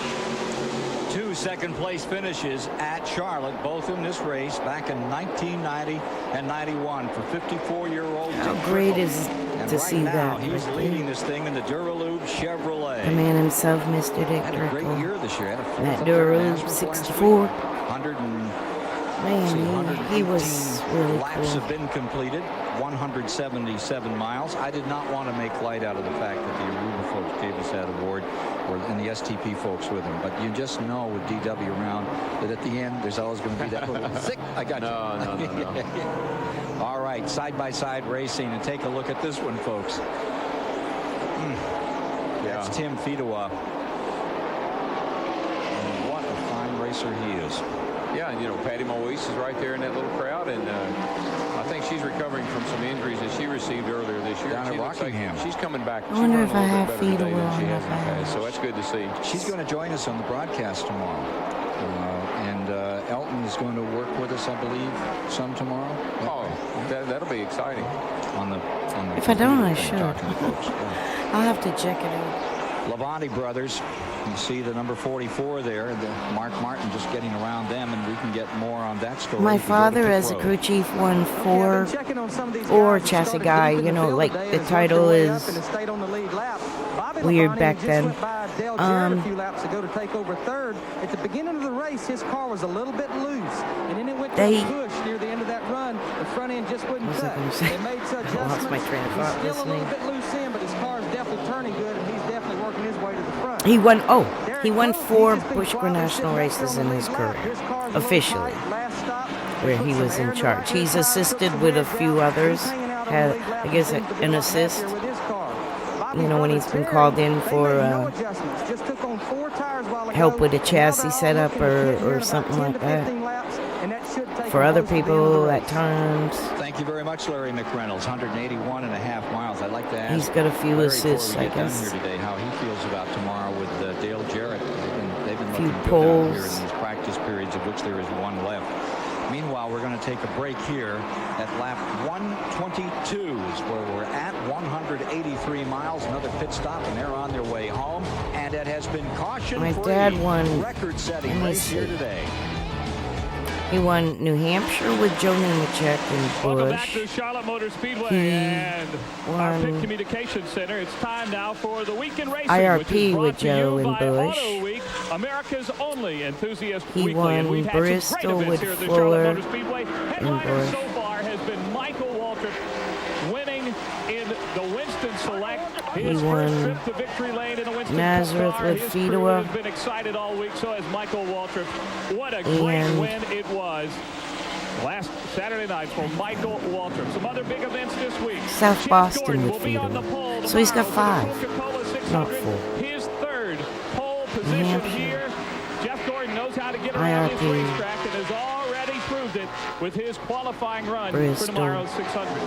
And Cam Nazareth Steele, and South he Boston. came here in an ARCA car that has dominated 2 Pretty races. good. Cam Steele has found his way to victory lane twice here at Speed All Weeks in Charlotte. between 92 and In his ARCA car, 98. congrats to Tim Steele. Call He's also, like I said, when I had a few assists, a few poles helping Kenny Wallace, win at Volusia, helping Birdie. Every week, Auto Week is the first with all the inside news of racing, personalities, driving impressions, everything. Call now for Auto Week. Oh, a couple sportsman races with Ronnie Bouchard, Offer is limited. 2 Dick Darlingtons. Trickle is our leader here in the Red Dog 300 at He the was Charlotte Motor very much Speedway. involved in Bradley some of LaJoie that trying to catch with the front end geometry. He changed the steering arm. He Back cut with you the at the steering Charlotte arm Motor down Speedway, the Red over Dog the 300 this night afternoon. before the race. Things like that. NASCAR Grand National Racing on TBS, and pit My stops dad's are beginning main to happen. thing And at is this moment, as you watch fabricating Hermie the Sadler front on end pit road parts, with number his 1. own, Also see Bobby Dotter back then, going by and him. stuff like that. The story All to at the moment keep the on ball track joints level, is Trickle is all leading. to get the right Martin, tire that patch, the right unscheduled camber, stop is trying to run and him each down. chassis There you see has him. its And own get back in unique that lead lap. Darrell Walton.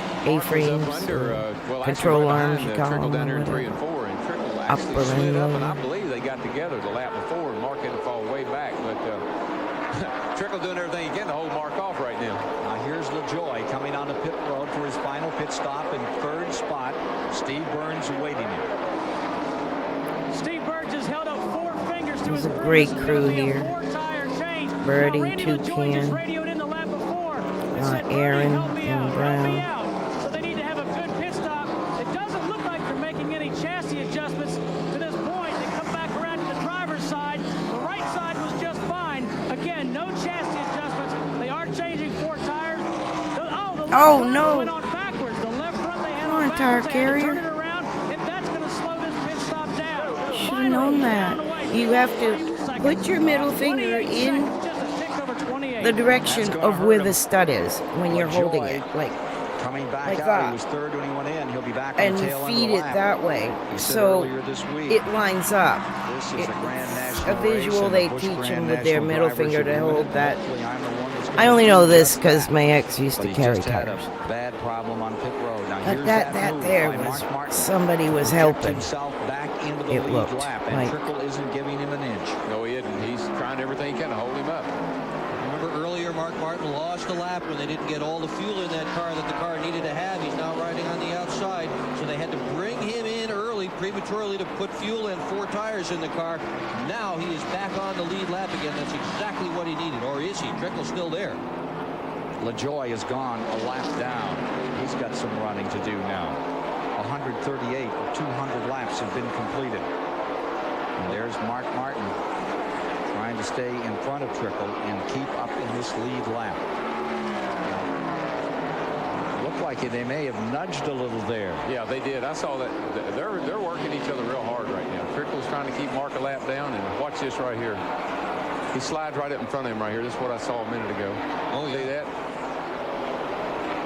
Good thing Mark Martin was behind the wheel, huh? Right on.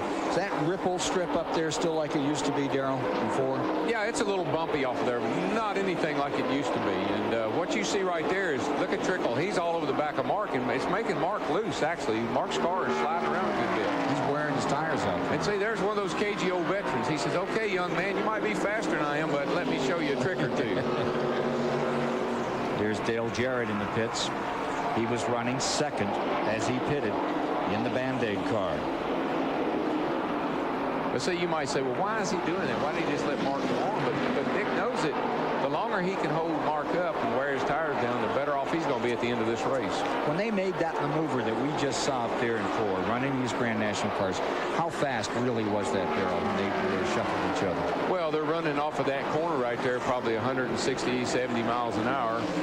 So it's a blink of the eye. That's how quick it happens. And you don't Bobby see it Labonte and in react that to it. You 44. just react to it. Touch and go at 160 miles Some of the an hour. less familiar It's all paints. instinct, Ken. I mean, you can't think about it. You just do it. Larry like that, McReynolds though. can tell The us show. more about car 44. Ken, fuel is the issue in Bobby Labonte's pits. Less They decided common to change paint, 2 you know, tires and less 2 well tires known. only, but they needed to get both cans of fuel in the car. The 2 right side tire changers got done. The jack man dropped the car. The fuel man went back to get his second can. He come back to the car. The car wasn't there, so they only got 1 can of fuel in Bobby Labonte's pit. I asked Brian Frazier, I said, could you have made it to the end? He said, well, sure. Sure we could have made it if we could have got both cans in. So he's going to have to be back on pit road. So there's one that you can kind of pull the card on. Yeah, it's kind of, see, Ken, what happens, the pit crew is trained to do certain 41 things. degrees. And normally under green flag, you're trained to do 4 tires. And normally Man, the it's gas like man it knows keeps he's got dropping. plenty of time I if keep he's gonna getting do chilled 4 and tires. chilled. I got So the this crew chief needs to be lightweight wrap everybody on is to the same usually it'll sheet when just that car take comes care of in. my All it gets to arms. do, Hi, they're going to kitty. hold the car long enough to get that gas in. Come keep Peter mommy Maybe warm. coming in. Dick Trickle in 1990. Trickle led for 114 or 200 laps. Then toward the end, he had problems. Oh, you're so warm. Dale Jarrett passed him on the final lap of that race, but right now he's getting ready for his pit stop, and here's Randy. Okay. Well, it's going to be a 4-tire stop, as you would imagine. This is going to be the last one for Dick Trickle. They're also going to try and raise the track bar just a little bit. You see the wedge wrench going in, a turn on the right rear as well. So Jack swings around to the left-hand side. Trickle's team doing a great job. About 6 a.m. my fur babies get all. on the tires to the left side. What about Hold them back up. Trickle down and away. Go. All the gaskets in the car. 23 even. Pretty solid stop. Good stop for Dick Trickle, trying finally to win at Charlotte. Here's As I Joe was saying, Nemechek. I What a might great run he has had, being shown in 8th just a moment ago. And the Bell South car just about ready to roll once again. Nemechek going all the way around, 4 tires. They're getting that last stop in. It's going to be a green flag condition, a record race. Stay with us. Promotional fees and consideration have been paid by DeWalt Tools, Phenolube, and by Steel Power Equipment. Take a look at that top 10. There you see the 44 car. Bobby Labonte up in the lead with Mark Martin being shown in second. And Chad Little out of the rear up in third for the moment. Followed by Trickle, Jarrett Labonte, Purvis, LaJoy, Derek Cope, all in that lead lap. Larry Pearson. You know, you talk about Chad Little, Ken. Remember last year, 1995, the opening race of the series at Daytona Beach, Florida. He started absolutely dead last in that event and won it. Well, what we've got today is some interesting scenarios when you have all green flag racing like this. You know, 2 tires, didn't get the thing full of gas. Got a lot of things going on right now. There's your leader, 44 coming by. There is number 60, Mark Martin, but he's got another pit stop to make. And Larry McReynolds can tell us more about that car 44. Okay, guys, they still had a mistake in the 44 pits. They meant to get the second can in, and as I said earlier, they did not get it in. But I asked Bryant Frazier, I said, okay, when are you going to have to pit? He says, well, we can run 86 laps on fuel. And I said, Brian, are you sure? I said, if I compute real quick, that's about 6 miles to the gallon. He said, that's what we've been showing. But then he looked at me and he said, can't those television cameras find some sort of debris on this racetrack? I don't know if they can make it or not, guys. Well, let's face it, it would be very unusual to go this entire distance without having a caution flag, especially here at Charlotte. And it just seems as if there should be one, and if there is one, it's going to bail out an awful lot of people like this car, number 44, Bobby Labonte, and this guy, Mark Martin, in the 60, who also is almost certainly going to have to make another pit stop. Praying for a caution. Yeah, Bobby Labonte, excuse me. If Mark could get a caution in the window here, like 30, 40 laps, he's going to be in good shape because that's about what he can do on fuel. So he's really the guy that needs a caution. Now, once again, Bobby Labonte in the 44 only took on 2 tires. That's the reason he popped up in front here on his most recent pit stop. Lap 131, he was in just a little over 12 seconds. Now, here's 23. This is Chad Little, the winner last year. Remember, it was rainy and foggy, and he fought to the line with Jeff Green and pulled it out of the fire. Once again, Larry McReynolds is on the scene. Okay, I'm in the Chad Little pits. He had worked his way into the top 5 by virtue of not pitting. They was hoping for a caution flag. They've had an air wrench failure on the right side. They was planning on changing just right side tires. Really having a lot of trouble with the right front. They run across the wall with another air wrench. They got about 5 guys working on the right front. I'm sure they're only going to take the rights and no lefts. Finally, they get it off. Another one goes on. Car's full of gas. About to get it going. Now he's down and he's away. A very long stop for the 23 car. That Pontiac has been a handful all season long. It just didn't come up the way they wanted it quickly enough. There you see Jeff Purvis in the number 4. Now Purvis has made himself a contender in this race. He's been struggling this season, looking very strong right now. He's being shown in the 11th spot as he gets back at it. Back up front as you watch Bobby Labonte in the lead. Question is, can he run the distance? Mark Martin is second. We know he has another pit stop to make. At least we think we do. Hey, race fans, Budweiser asks, who won? October 7th, 1990, Charlotte Motor Speedway. Pole sitter Brett Bodine in 26 battled car 4 of Ernie Irvan in the early stages of the race. Title contenders Dale Earnhardt in car 3 and the 6 of Mark Martin were caught in heavy traffic while moving toward the front. Davey Allison was fighting a loose handling car but ran with the leaders all day. Here's the list of contenders. The result when we return.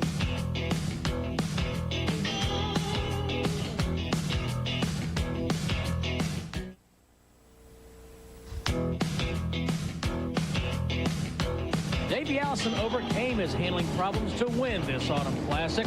Early leader Ernie Irvan lost his bid for victory after a pit road collision with Alan Kulwicki. Points leader Mark Martin wound up 14th, running on just 7 cylinders. But title challenger Dale Earnhardt fared worse, losing his tires exiting pit road. He finished 25th. After his competition fell by the wayside, Allison drove right into victory lane with his 8th career win. Who Won was brought to you by Budweiser, the king of beers. For that clean, crisp, cold taste, nothing beats a Bud. 160 laps, 240 miles have been completed in this 300-mile contest. And right now, number 44, Bobby Labonte, is leading. Mark Martin is in second place. Both are expected to pit again before this one is over. Dick Trickle is third. Terry Labonte is up to fourth. And we understand his dad is saying they can go the distance. That number 5 car could be in here wheeling at the end of this one for the Checkers. Well, it's a thinking man's race because, you know, everybody that's planned this thing out right and planned it like there wasn't going to be any greens or any cautions, could be the guy that pulls it out. Now, Darrell, are you seeing anything on this 60 car? Has he got a handful out there? Yeah, I think he does because he closed up on Bobby Labonte, but he hadn't been able to pass him. And the car looks like it moves around an awful lot when he's in traffic. And Labonte has had a good car here right from the time that they unloaded that thing. The only thing they've changed in that car since they took it off the trailer was 1 round of wedge. So that's been a good handling race car right off the get-go. Mark Martin now on the bottom, on the other hand, appears to be ready to take the measure. Bobby Labonte scoots to the outside. Mark Martin down low. He's got him. And Mark Martin is on his way. There it is. There's caution turn 4. I'll be a son of a gun. We got one spin. Well, wait a minute. 99 is down to the bottom. Tags into the water barrels. That's going to bring out a yellow. The 99 of Glenn Allen Jr., leading rookie contender. Spins out of the corner. Correction, 98, Jeremy Mayfield. And they race back to the stripe. Some folks trying to make up a lap here.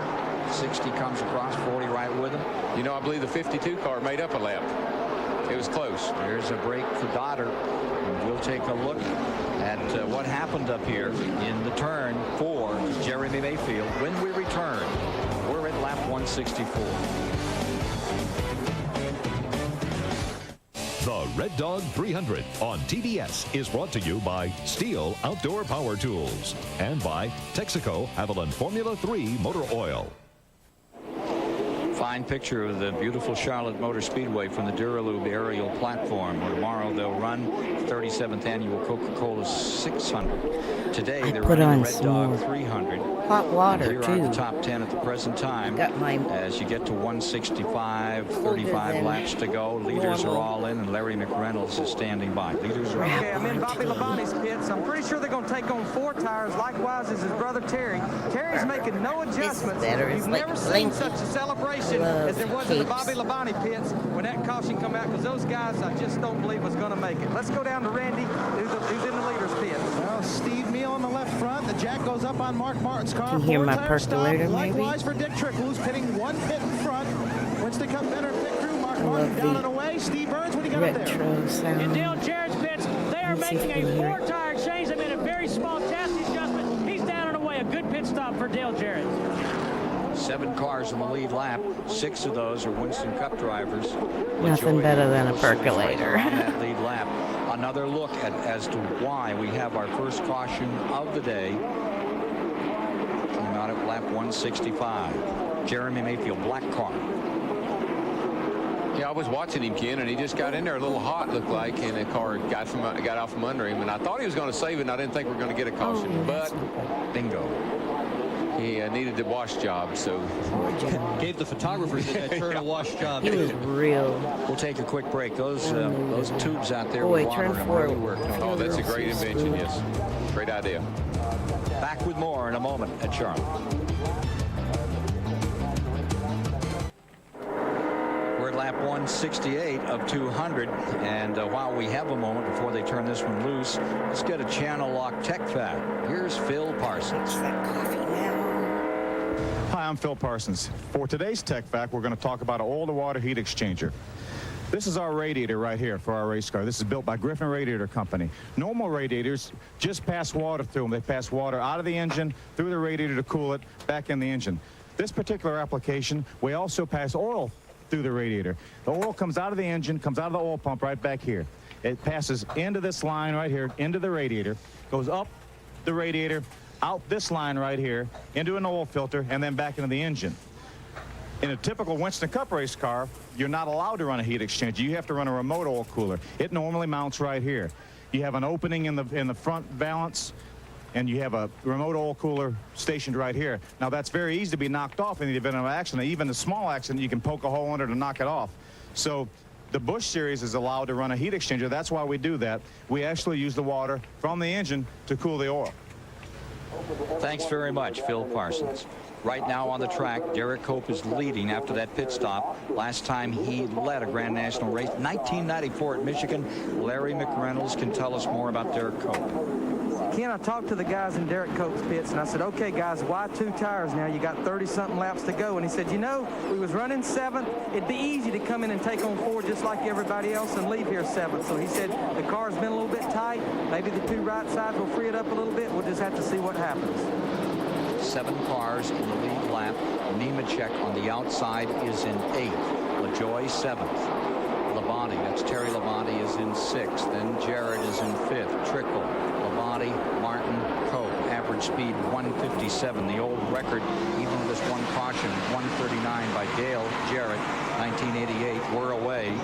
Headed into these final laps, 30 laps to go. And with this bunch up, we could have another caution. There we go. Now, once these guys get all bunched up like this, now everybody's racing to get laps back, racing for position. Some got 2, some got 4. So you're going to see some wild racing from here on out. And there's some wild racing right there going into That 3. sucks. 3 wide. Go, Jeff. He's getting his lap back. Bouncing off. There we That's go. Here pretty. we go.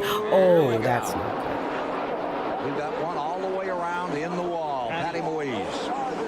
Patty Moise in number 14. Spinning just up against the wall. Now down in the center of the track. Drops Cold down tires. on the bottom. Running 32nd. Patty Moise has trouble down there. And they're still wide open coming around. Yeah, they're getting back for position. Yeah, they're trying to get a lap back. Somebody, you know, some of these guys are lap down. They're trying to get a lap back. Well, not only that, there's no caution flag displayed yet. Oh, that's the problem. That'll do it every time. Oh, wow, I thought she hit hard enough that was going to bring it out. You're dead right. They're still going. They're absolutely still in it. Well, I'm sorry, folks. That was a pretty good hit. I thought they might have it out for debris. Never gave it a thought. Beg your pardon. Yeah, no, she cleared the racetrack. I mean, it makes sense they wouldn't have a caution, but I sure didn't anticipate that. Down to the inside. There you see Dick Trickle making his jump to try to move through into 3rd underneath the 44. Mark Martin strong up front too. Look at Dale Jarrett coming on. Look at this. And meanwhile, up in front for the lead, going into the corner. Here's Mark Martin scooting down. Boy, you got to give Cope credit. He's hanging tough with those 2 tires. And Interesting how they handle the side draft in the corners as well. How they side draft down the straight, but just like in the turns, they give each other space. Cope's only got 2 prior starts in this division at this racetrack. One, he had a crash DNF. The other was in October '94. He was 3rd in that, so he surely knows his way around this place. I was mainly watching Terry over on the wall. They put them or 2 Bobby. tires I on, mean, and they're pulling for him, saying, "Come on, make us look good, buddy. Make us look good." Yeah. It is a good tire that Goodyear brought. It doesn't drop off very much, but as we've just seen before, taking 2 is a tough way around here. Randy LaJoie, 7th spot. It is, Dick, but for 30 laps, you know, maybe he can hang on. I don't know. LaJoie looked pretty good earlier for a few laps before the left side really started to give up. Texas Terry Labonte just in front of LaJoie. 7 cars in the bundle as we get down to the side. This only 1 caution today. Try to get your 2nd caution. It didn't work out. Yeah, we were anticipating it. That's the problem. Clear. Texas Terry has his dad as the crew chief of that race car. There's the lead. There goes the lead. Maybe Mark Martin on the bottom. Trickle coming with him. Oh, wow. All 4 of the cars right together. Mark's got it. You're riding with Trickle. Dick Trickle's never won it. 2nd twice. 2nd now. Mark Martin's won it twice. Nobody's ever won it 3 times. Dale Jarrett. Mark Martin would like to change that around. Cope falling back to 4th spot. Terry Labonte, steady and smooth as always, consistent, cool, just lying there in 5th spot. It's about time for him to start whipping that horse. Yeah, and LaJoie's right there too. So this is a tight group right here racing for the lead. And they're all in it. They've all got a shot to win this race. Oh yeah. Just 23 laps to go. Hey, it's a Saturday night special on a Saturday afternoon here on TBS. Grand National Cars of NASCAR on parade at 100. You see when Mark's down into turn number rear 3, and here starts they go. jumping Once again, around, get them 2 and 3 Dick wide. Down the would back off. Turn 2 there then. They were 3, almost 4 wide. The 81 on the bottom, leading that group through the turn. Oh, real tight. Fennewa, the number 40 car, got wiggly for sure. 18th, 19th. Todd Bodine is in 18th. Wow. That number 40 is Fedor, and he's trying to I take just happened to look away. at the And they're fighting stats. It just said as hard for 18. P8 was a lap down Look at even. this. Drop down That's to the bottom, insane. excuse me. It could be even more. I don't know. I just happened to look Shoots up. the gap on the bottom. Boy, these guys are a little bit Todd risky. Strickland on his way. Todd very wisely backed out of that thing, said, I don't want to go into that third turn 3 wide. That would have been a caution flag. More than likely. Feel a little better. My feet are still Sixth frozen. spot here. My socks Dale Jerry in the 32. Derek Cope back there with him. The joy is all over the back of Terry Labonte, but he just doesn't have the steam to get by him yet. Kenny Wallace in that 90. Good accounting for himself today, up there in 9th spot. Patty Louise is back on the racetrack, and she's right in front of this whole group of cars. They are going to have to catch up with her real soon. There you see it. 20 laps to go. Down to the last 20 There was laps only today. 2 cautions. 30 miles to go. Martin just seems to be creeping away from this crowd here as they all race each other. He seems to be just a little What distance. did Dad work with Mike There's the McLaughlin? leader, Mark I know he was always Coming by, around. and he's got himself like about chit-chat 12, and stuff. 15 car lengths on second place. And we Dick were Griffin. competing against him. Right after him comes Labonte. Labonte and Labonte. Bobby and then Terry. Followed by LaJoy. I know he worked with Greg Derek Sachs. I didn't Cope's put 2 that on the tires is banner. I really forgot taking his that toll one on too. his performance. Although it said, like his crew Although said, he the didn't have car that much is to there, lose. He I could take finish it back. NASCAR on the lead lap, and Tommy it's probably a smart Reagan's thing to do car with is 30 on to go. there. That's basically the Greg Sachs team too. Chad Little down there in the 23. Depending A long day coming from the back of the pack. on where. Well, I think Sachs was running Little Mikey modified Waltrip. too How's he doing? He's doing pretty at good. one time there too. So. He just had that loose wheel there early on, or I think he'd have had a pretty good run.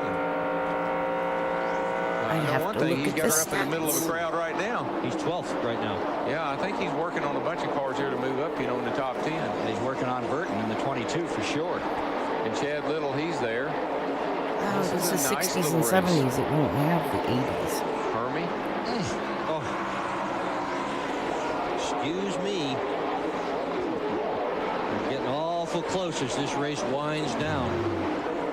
Oh my gosh, Well, it's you in know, order these of guys are number. racing hard with no cautions, and so it's hot out there. Kidding. Buddy, I tell you what, fatigue is not out of the question in a race like this. Some of these guys that don't run this long a race. Everybody, I think, was a little surprised with how many burned feet in last week's race at Nazareth. As I understand it, this 9-to-1 compression puts a lot more heat under in your the feet order than of you get in a number. Winston Cup car, Derek. It's true. What it does is look at the raw first fuel will end up in page. the headers and in the tailpipes a little bit more frequently than it will in a cup car because you don't have the compression to burn it. And sometimes it'll catch on fire inside the tailpipe. And the exhaust gas temperatures are much higher than And you it's would by expect. number. Like what, 2,000? I don't know if you No, can see probably that. 1,500 degrees. And I'll show you cup car will someday be on ICA. I'll switch 1,250, things. 1,300. A little warm under your tootsies. Yes, make your toe-toes curl up. It's a little warm right here, Starts too. We got a with, couple like, of Bonnie X brothers and- right up in front of that number 74. like the 0. Randy LaJoy, who led And then the the early part of ones. this race. It's Terry in the And two number of these 5 car. won. Brother Bobby, younger brother, right up in front of him. One of these ones was my dad's car. Saw him this morning walking through the garage area, just talking to each other, trying to decide what they wanted to do with chassis setup. Randy LaJoy hopes they're going to make a mistake here somehow so he can capitalize. He's had a nice race today. Had a Randy great LaJoy race. has. He just joined us. He led early, put on a great show here. And we've gone the distance with only Gene one Bergen, I caution. remember Jeremy that. Mayfield spinning Dad late in the worked race. with him, too. Patty Louise spun, tagged the wall, but it did not bring out a caution. All right, lap 186. We'll take a quick break and then come back to show you the finale of the Red Dog 300 today at the Charlotte Motor Speedway. left side spoiler is coming down. They're going to bring us in. That was the call. And Hermie Sadler running in 10th position with 10 laps to go. You can see that spoiler a little lower than the other. They caught it. Priest's grandfather's car is in here. Bad break for Sadler, though. Had a great run going. I can't go down that rabbit hole. Really Not good. now. They got to get him in, though, because if that thing falls off there, he'll Great back it book. on the wall. Dad lent me some great ones. Tools for sure, fixing that thing. Mark Martin stays in front. There you see the second focus. car, number 1. I could, modifieds make me crazy. That's my childhood, so it's just everyone in the book I've seen run. It's crazy. He's had, every time he gets going really well, something has happened to him. He's had 4 DNFs this year, and 9 races so far this year. He had a good run until that spoiler spoiled it for him. Yeah, that's a shame. I don't know what you do to it. Tape it. Here it is. It's about the best you can hope for. Piece of aluminum. Give me another piece of aluminum.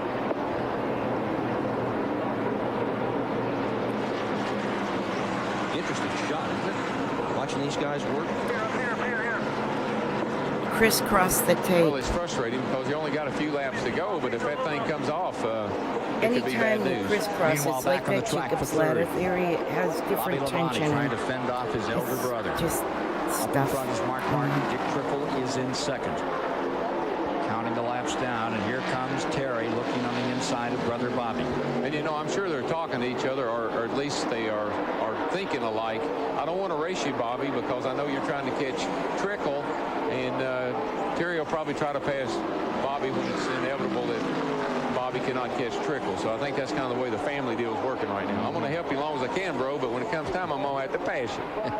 I'm almost certainly not talking to the crew, because Bob Labonte, goodness gracious, they've run with him for so many years that they almost don't talk to each other in the pits anyway. The car comes in, and Bobby doesn't talk to his dad just goes ahead and fixes it. A year ago in the 600, this is the way they finished. Bobby Labonte won the 36th annual. Terry Labonte was right there in second. As calm, cool, and collected a racer as he has always been. The Iceman getting ready to haul tomorrow for 600 miles right here on TBS. Texas Terry, can he do it again? We'll know tomorrow night about 9 o'clock.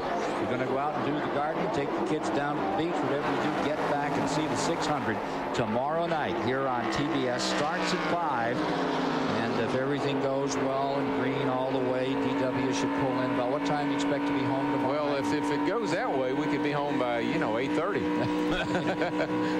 I wish I could get home at 8:30. Run 600 miles and be home at 8:30. That'd be nice. That means I'd won by a landslide. It's tomorrow, and at 3:30 will be our special, and we'll take you out to Springfield, Illinois, and show you another great American racing tradition of the Memorial Weekend. The American Motorcycle Association's best will be there. 25 laps. They'll stick it on the line, and if you've never seen it, I guarantee your heart will be in your mouth. They are something. And for you Trickle fans, let me tell you what, he has a strong horse for tomorrow's 600. He has run very, very well in everything that he has run with his Winston Cup car in preparation for that race. But boy, look at this. He's got Bobby Labonte closing right down on his back bumper. He's trying, but it's awfully late in this game. 197 complete, down to the final 3. Yeah, it's one thing to get there, but something else to Just get back. finished eating and drinking a bunch of water and headed down toward the door. Her bed is up by the window. He's not turning the mirror up. She'll either be going in her bed Right now, or he's she'll be thinking about his asking. Winston Cup car and what he's going to do to make She'll it be run out and handle really like this loud. thing does. Well, if his Winston Cup car runs as well as this one, Darrell, he's going to be trouble tomorrow. Yeah, I think it will. Mark's car looked really well, really good in practice, and I think he's going to be tough tomorrow night too. And by the way, that race will be about 4 hours and 20 minutes long. It's raining, so I'm thinking she's going to go curl up. How good your car for tomorrow? It's good. I'm really excited. The white flag's coming out here. White I tell you, it's the flag. best car I've had this year, and I think that things are starting to turn around a little bit for us, and it could really be big this weekend. Dick Trickle trying to close it in, but it's too late. It's into the back straightaway. Mark Martin is about a mile away from winning once again. It'll be his 4th win of the 1996 season. Run a lot in Brand new that car car that right man there. just didn't know if he was going to make it or not, but here he comes. 24th of his career. Won his 3 most recent starts. Arlington, Bristol, and now Charlotte belongs to Mark Martin in Grand National Racing. And Dick Trickle, for the third time in his career, comes home as the reserve champion. Comes home in second place. Dick Trickle with a great ride in that Duralube run. And here comes the rest of the look at that fight to the line. Purvis is right there. There's Mark Martin, your winner. Darrell, I know you want to get down there and do some practicing. Happy hour is coming. We hope it's a happy race for you tomorrow. Have a great one, old timer. We'll see you tomorrow. Maybe in Victory Lane for sure somewhere. You got it, bud. Thanks a lot. Enjoyed it.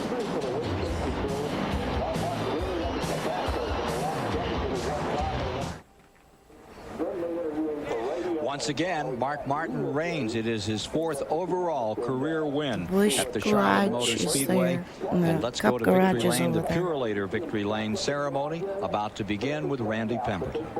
They're New really race car far for Mark apart. Martin, and if you talked to him yesterday, you swore he'd run about 15th in this race, but it didn't happen, did it? We got it going better and better. You know, the Winn-Dixie team put a lot of work into this piece, and we really let ourselves down there on Thursday. And by the end of Friday, I thought it was better, but I didn't have as much confidence in it as I'd had some of the other cars. But today it was as good as it could be. I mean, it was on the money, but we had some problems, but we were able to overcome them today and win.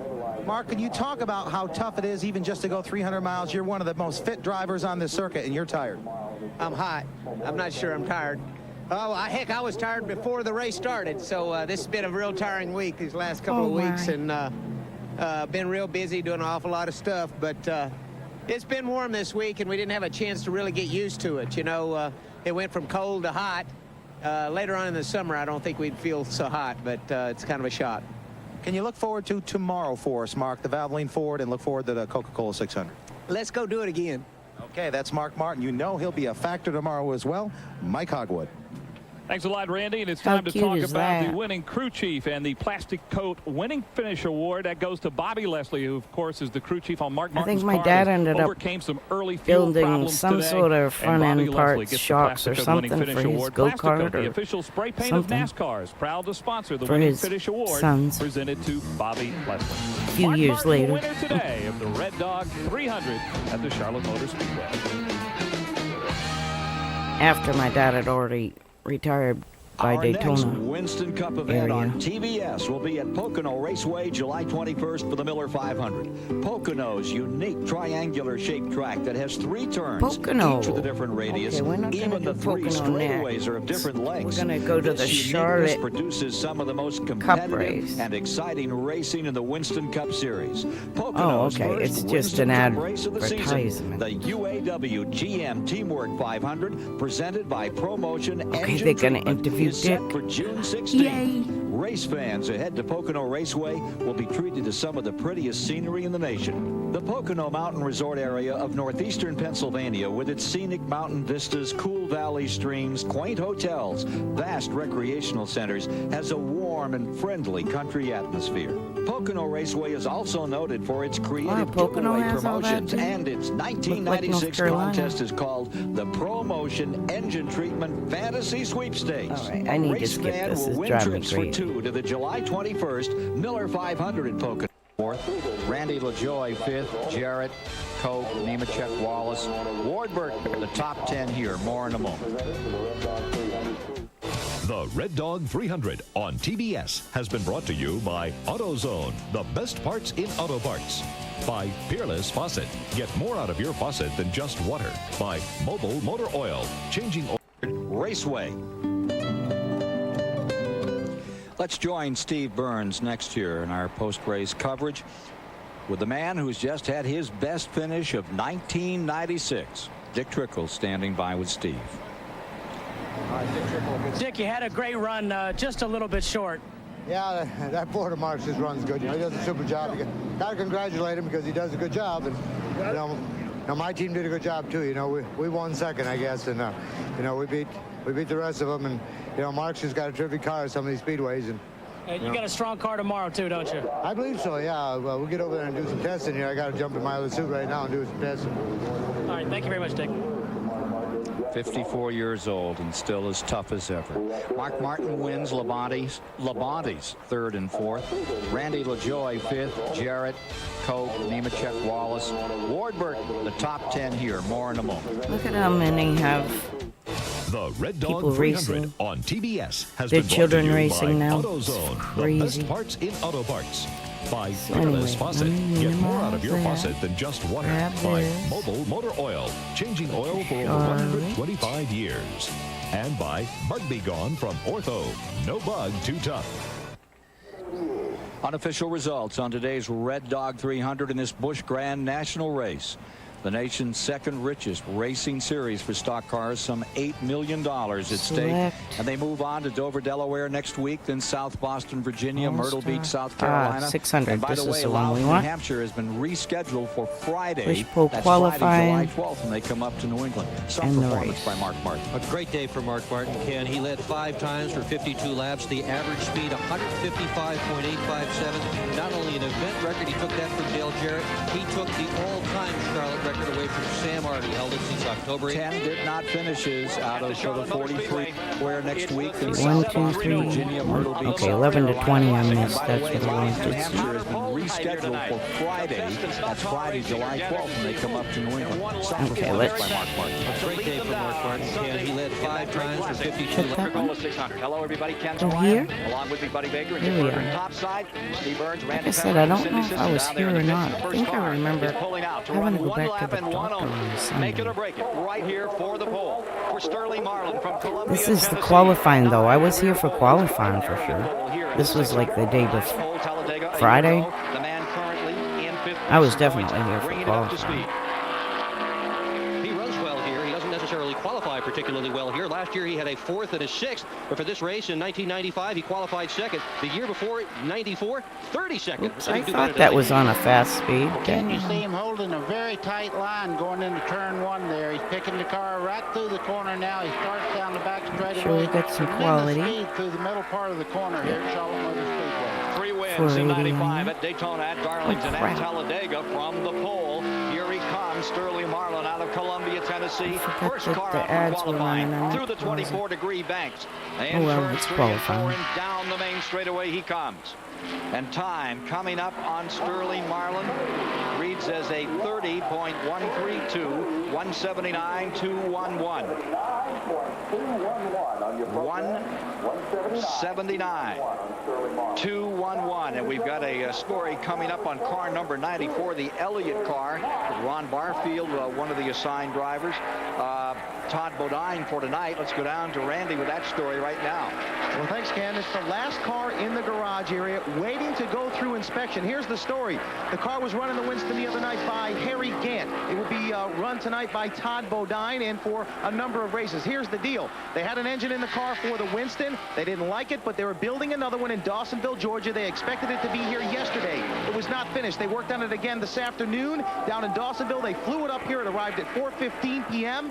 They put it in after the final practice session. They were continuing to tweak on it as we speak. They're sitting here in the garage area. Todd was scheduled to go out 10th.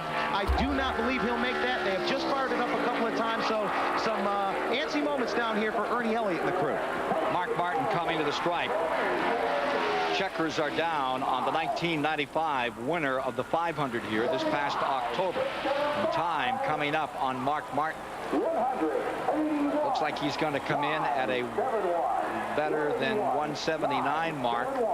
The time being 38.132. One on Mark Martin, a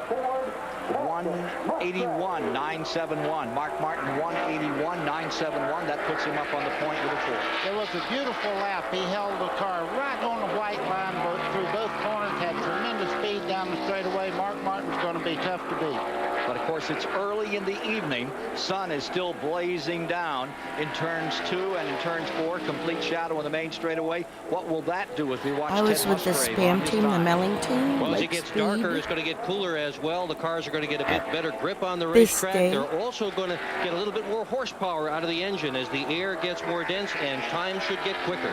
This is a team car to Mark Martin.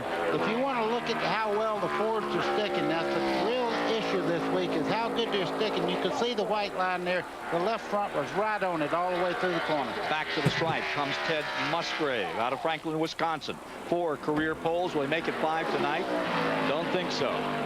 They haven't been very happy with that car. It's the same car they ran here last Saturday night. They weren't happy with it then. Mark Martin drove it today to see if he could sort it out. He didn't like it any better than Musgrave. Part of the Roush team. 38.333 coming up.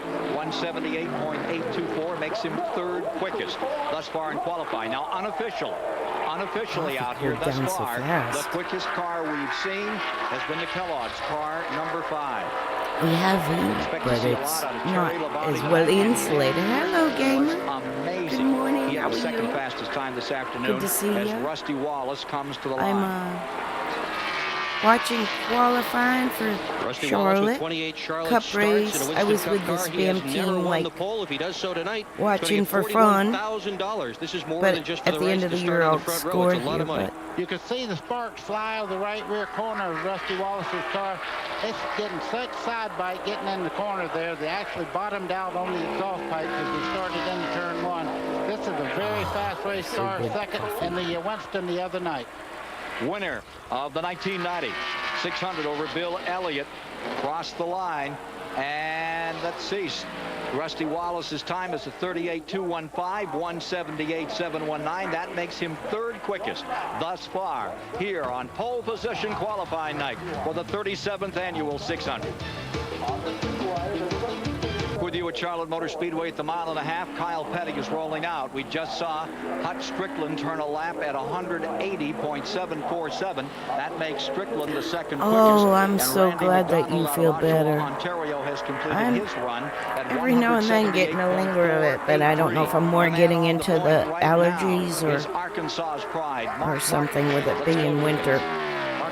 I get winter allergies. Was turning a pretty good lap there for you. Man, that was a nice lap for 7 o'clock. I tell you, I'm as happy as I can be. Proud to be working with this And then bunch right asthma here. too. Everybody at Roush Racing. I just hit the inhaler, They're the best. and I took a break a little our minute sponsors, ago. Valvoline and all those guys. We'll get us some more poles this Good year. inhaler. Probably not tonight, but we ran good for 7 o'clock. Yeah, does it make you mad that you had to run early? Of course, that's luck of the draw. No, I really do. you know, it works both ways. Sometimes you're in favor and sometimes not. At least we were running good enough that we're going to have a great starting spot no matter what. And we probably, under the best scenario, probably wouldn't have sat on the pole I got, anyway. after I had the flu in you know, or who knows, maybe like it'll November, turn out to be a full little moon, and maybe we'll get it. before Thanksgiving, I think. Kyle Petty just got it.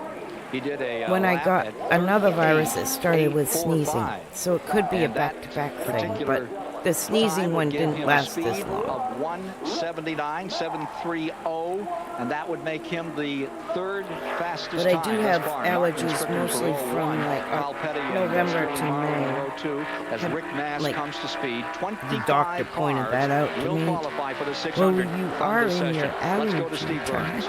Ken, with Jeremy Mayfield. Jeremy, you're among the fastest. In practice, you've got a good starting spot, 29. Should be Right. cooler. What do you think you got for him tonight? Well, I don't know if we got enough for the pole or not. I know we're running pretty good. I have and, Flonase. it really all I depends should on be who gets using the best that. lap. And I think Mark just ran in the sun and got a pretty good Because I lap. So he's seem gonna be pretty like tough I'm to beat, stuffed up and, all the we're time, just so hoping I that sun goes probably down should before we start get this using the good. Best of Flonase luck. Thank you. Hooters Pontiac now until on the May. course. You know, they're having a little bit of trouble balancing this car. They have a new valance on the front. You can see coming through the corner here. They allowed them to tuck the bottom part of the valance out to get more down pressure. But what they have now is a floating sensation getting in the corner, and the car actually slides in the center part of the corner. They're still trying to get the balance on the Pontiac. Three career poles for Rick Mast in his Winston Cup career, and that lap is going to make him 3rd fastest at 29.897, 180.628. Mast now 3rd. Petty drops to 4th. Back to Charlotte in a moment. For the 600 on Sunday, there are the fast 5 thus far. Ed Barrier has been on the track in the Arena 1 dog Oh, food yeah. Ford, and Viral load, they call it. Pep. It was a 38. Once you get too much of a virus load, that's when you start exhibiting symptoms like, okay, you just every day have viruses in the air and you're exposed to things all the time. But it takes a certain amount of viral load to be able to get you sick where you have symptoms. I don't know what we run the other night. And we were doing most of our practicing the other that's day why I around do 37 things like I and use a 38. lot of We hand were pretty good when sanitizer we and got stuff. here. David come with a little bit better motor, and This here, it's not Germax, it says it is. That's been a first for us. I buy the 90% alcohol, water it down with distilled water. Sometimes I'll add aloe to it, but I'm fanatic about that. And I ran out of it and I got sick, like almost right away. So I'm not saying it's that, but it cuts down on your viral load, which is fought by your blood and your mucosal response. From New England is on the pole Both this of them. moment. 182 Blood response and now the record is for your white blood cells and your mucosal the 600. response. Boy, he is And if back those are after that strong, vicious crash you won't get at as sick. Talladega, Alabama. What a spectacular return. But He does every have you one get back-to-back pole position, sicknesses, it one just in his wears career. you That was down, Martinsville earlier and the this viral year, load just gets before ahead that of big your Talladega crash. body. So now we watch Jeff Bodine ring number 7. Heat will kill viruses, so bundle warm even if you have a fever and can't stand it. Times like 35. Here's Jeff Bodine going to work, trying to make his 15th start in the Coca-Cola 600.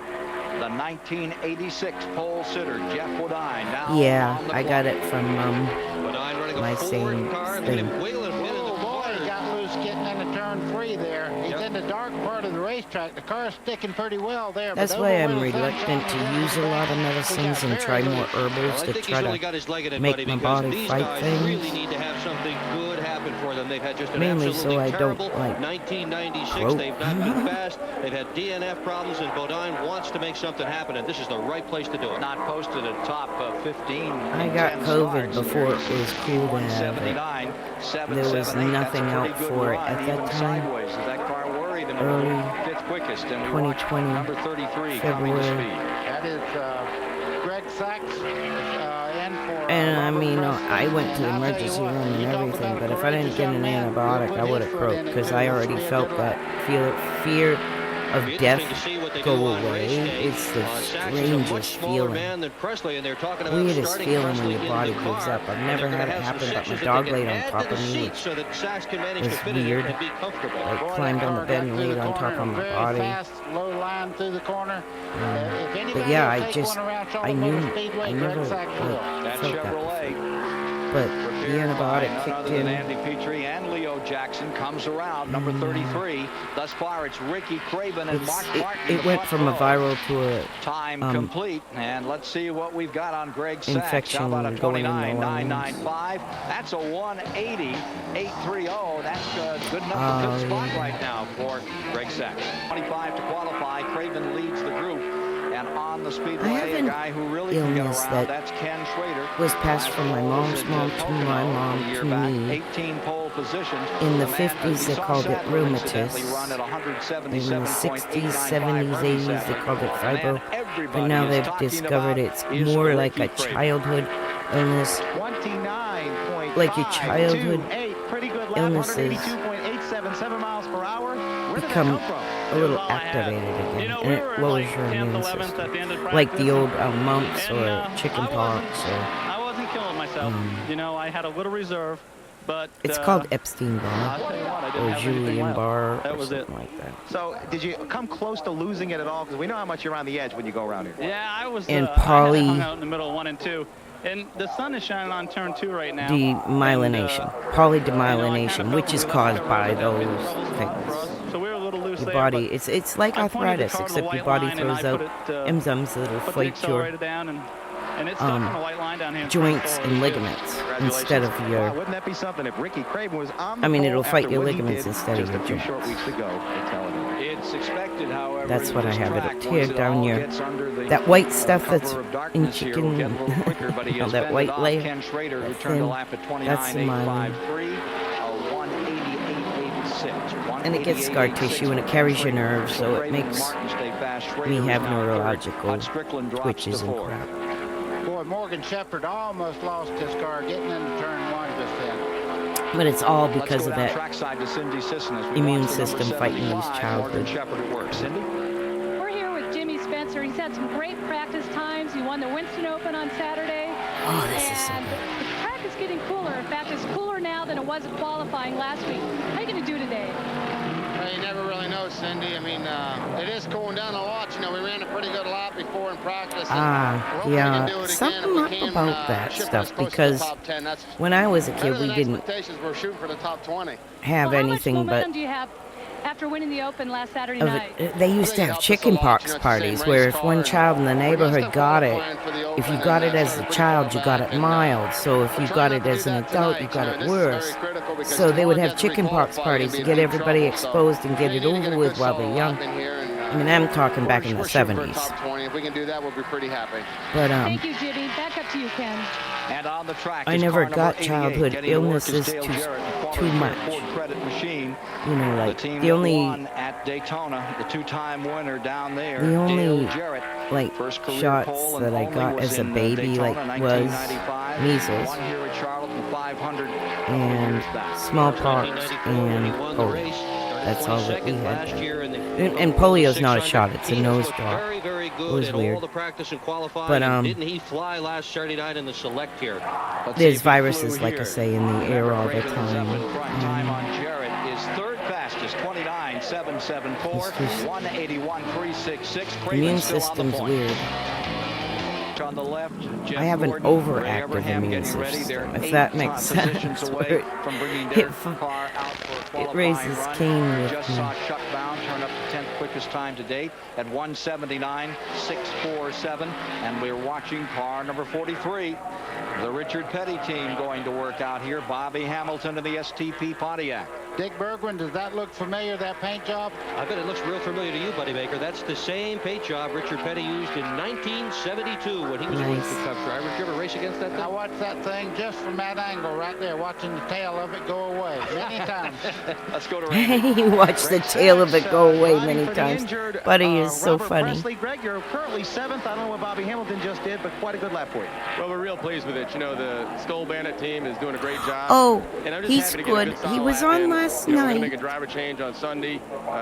So really, where we start is not that important. Just to get the car solid He in the bruised field, his so we foot make that running switch and then go on race from there. the Okay, 24. good luck in the 600. Thanks very much. As he said, he 188 for Sachs. tried to push it not only through the floor but through the wall in the next room. And his foot was bruised. There's our team that I was working for. Well, my ex was working for, and then I ended up working for And that is the same mid-season. car he drove here last Saturday night in the Winston Open, the Winston Select.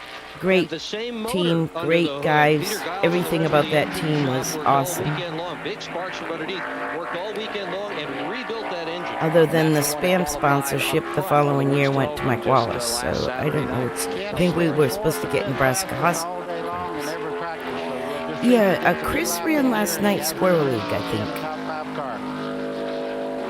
He said he won. Byrne standing by with one of the top contenders to be on the pole. He's been on the pole 2 times in a row. Oh, here. yeah. Jeff Gordon. And according to the stop He said when he came on that run, What do you think, Jeff? You got a good starting when he spot. had to come back from Pretty quick during the day. But, 26th some or guys something have, to clicked second. out some pretty quick laps.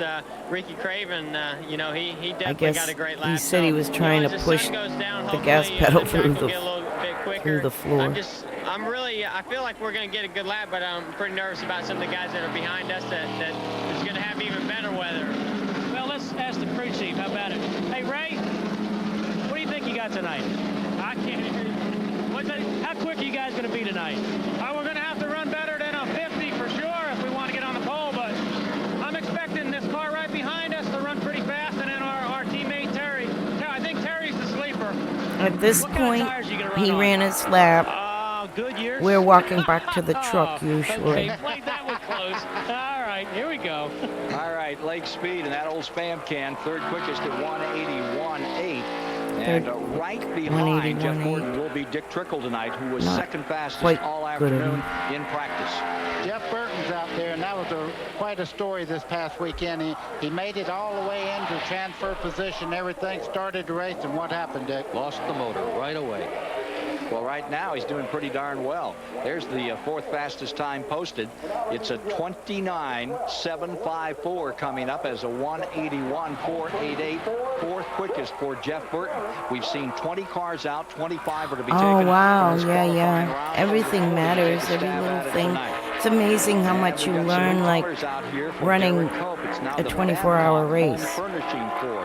for Derek Cope and the Bobby Allison Racing Team. The little gremlins show up more. Cope in his 259th attempt.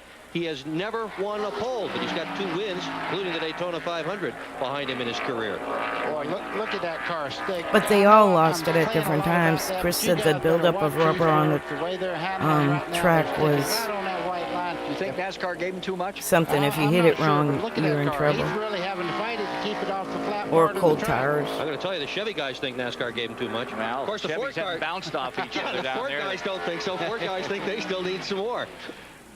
It's kind of the game that's going on here. It's easy to overdrive the entry when you've drove 500 miles and stuff, you know what I'm saying? 181.439. That is 5th quickest thus far. That was a hell of a run, gamer. qualifying. I couldn't believe my sister said you did 500 miles. But she has an iRacing account and can see what's going on. Well, the Spam Melling Performance Ford is, these guys give me a good race car. This thing is, it wants to race, it wants to qualify good, and we can't wait for the 600 now. We've got a good, solid car. Congratulations. This guy's got some talent. I'll tell you what, he may do something with him on the 600. A lot of guys win unexpectedly here. Darrell Waltrip, number 17, the 5-time 600 winner, is on the clock. Remember how he shocked everyone at Atlanta in that last race of 1995, set on the pole. Let's see what he's going to do here. 49 years old, he can still get it done. I know for Chris sure. limped for about 2 days on the bruise on his foot.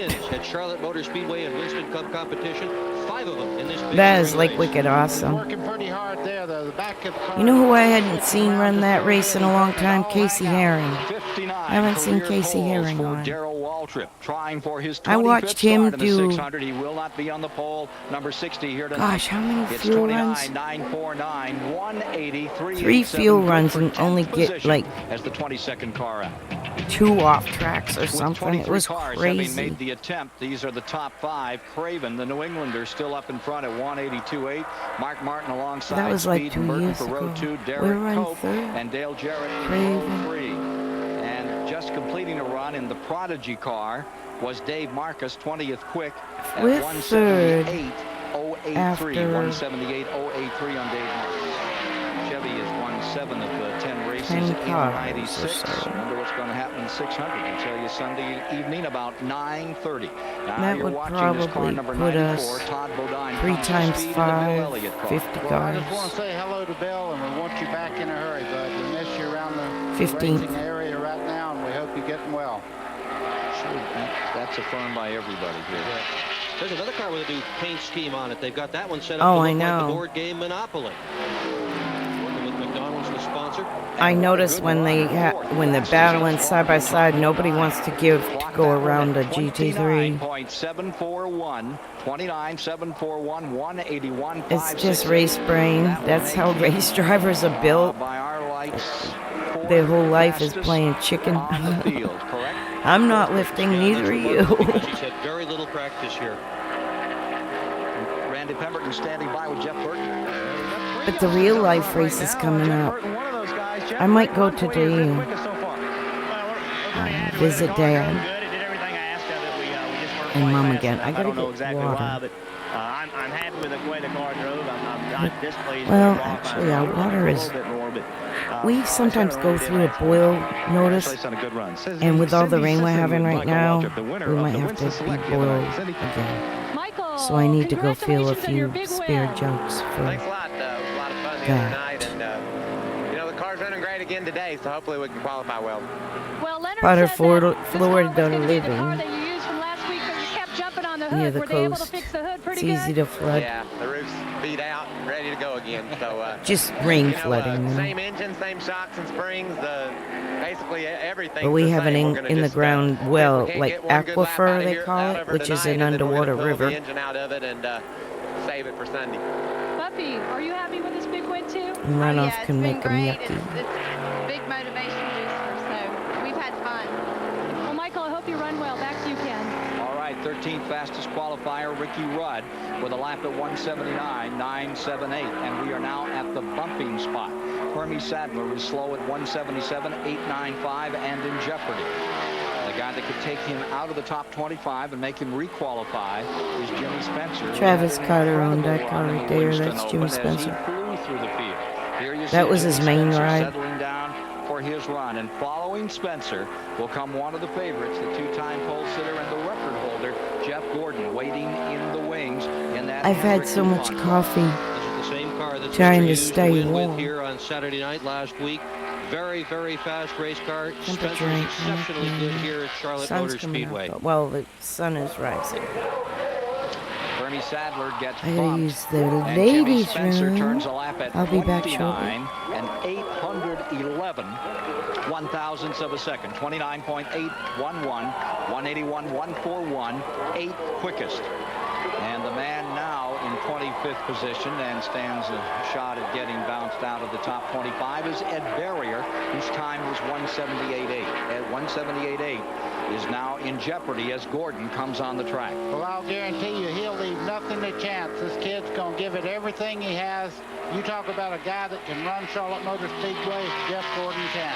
And the numbers prove that. He's only run 6 times here in a Winston Cup car. In those 6 runs, he's got 3 poles, a win, a second, and a 5th. At Grand National, the last 2 times he ran, he won the pole and the race. This guy gets around. 183.8 is the record. It belongs to this man, set in qualifying a year ago. He did a 29.370, and he is the 1994 600 winner. Here he comes out of Pittsboro, Indiana, down to take the checkers. Jeff Gordon. Jeff Gordon. Ladies and gentlemen, you have a new pole sitter for the Coca-Cola 600, and the crowd's hooping it up. 29.384, 183.773. Not a record, but within a tick. Ken, I have to tell you, he didn't have a great second turn over there. If he'd have got through turn 2, he would have been right down on the flat, I think. He was really flying around the racetrack after turn 2. None of those Chevys are down on the line, are they? No, they're having to work, but I'll tell you what, they're getting the job done right now. They'll lose a little bit of their bargaining power right at the moment, I'd say. Let's go to Steve Burns. Ken with Ward Burton, who's just putting the steering wheel on. Ward, you've had a fast Pontiac here in Charlotte. What about tonight? Well, we blew a motor in practice, so the guys were trying a little something. It didn't work out, but didn't get but 4 laps. The car's pretty good. We just need a little more time to get worked on. But, man, the guys gave me a super car last week, and I spun the thing out. We're trying a little bit with the aerodynamics of the Pontiac, and not blaming or anything. It's more my fault than anybody's, but I got to redeem myself and pay these guys back with a good finish this weekend. Okay, Ward, back to Ken Squire. Health source forward of Dick Trickle. It was the second fastest time all day. Is not going to be in the front row. Dick Trickle out of Wisconsin Rapids, Wisconsin, turns a lap at 29.688, 181.892. That would make him 4th fastest. In the front 5 now stand as Gordon, Craven, Martin, Trickle, and Lake Speed. Dick Trickle just completing an excellent run. Well, you know, part of the key here is to win the pole for sure, but the rest of it is start up front at Charlotte. Only 10 races of 72 races run here at Charlotte have found the winner coming from the pole. That's just 14%, but 82% of the winners here at Charlotte have started in the top 10, so everybody's shooting for a top 10. That helps. Jeremy Mayfield's number 98, the RCA Ford from the Cale Yarborough Racing Stable on the Speedway in turn 2. Fords occupy 8 of the top 10 spots for the 1996 Coca-Cola 600, but Chevrolets are currently the front row. First and second, Gordon and Craven. It looks like Jeremy Mayfield's taking old Nipper for a ride there on that rear quarter panel. I tell you, he looks like he got around pretty well. See if that dog was able to hunt. Yeah, that international horseshoe they get so aggressive in. Jeremy Mayfield at 188.771. Barrier has been bumped. Musgrave has been bumped. Dave Marcus just bumped. And now Randy McDonald is on the bubble it's at best not to wreck. 178.4. I think I said 178. You know, I was watching the Barrier. Sports Car Challenge in real life, and I followed that girl, Samantha Tan.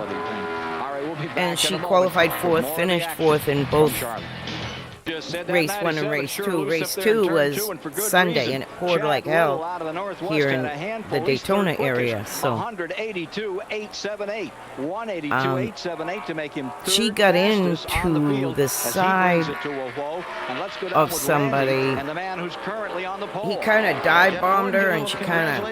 Anyway, they connected, and they both kind of squirrely and tried to stay apart.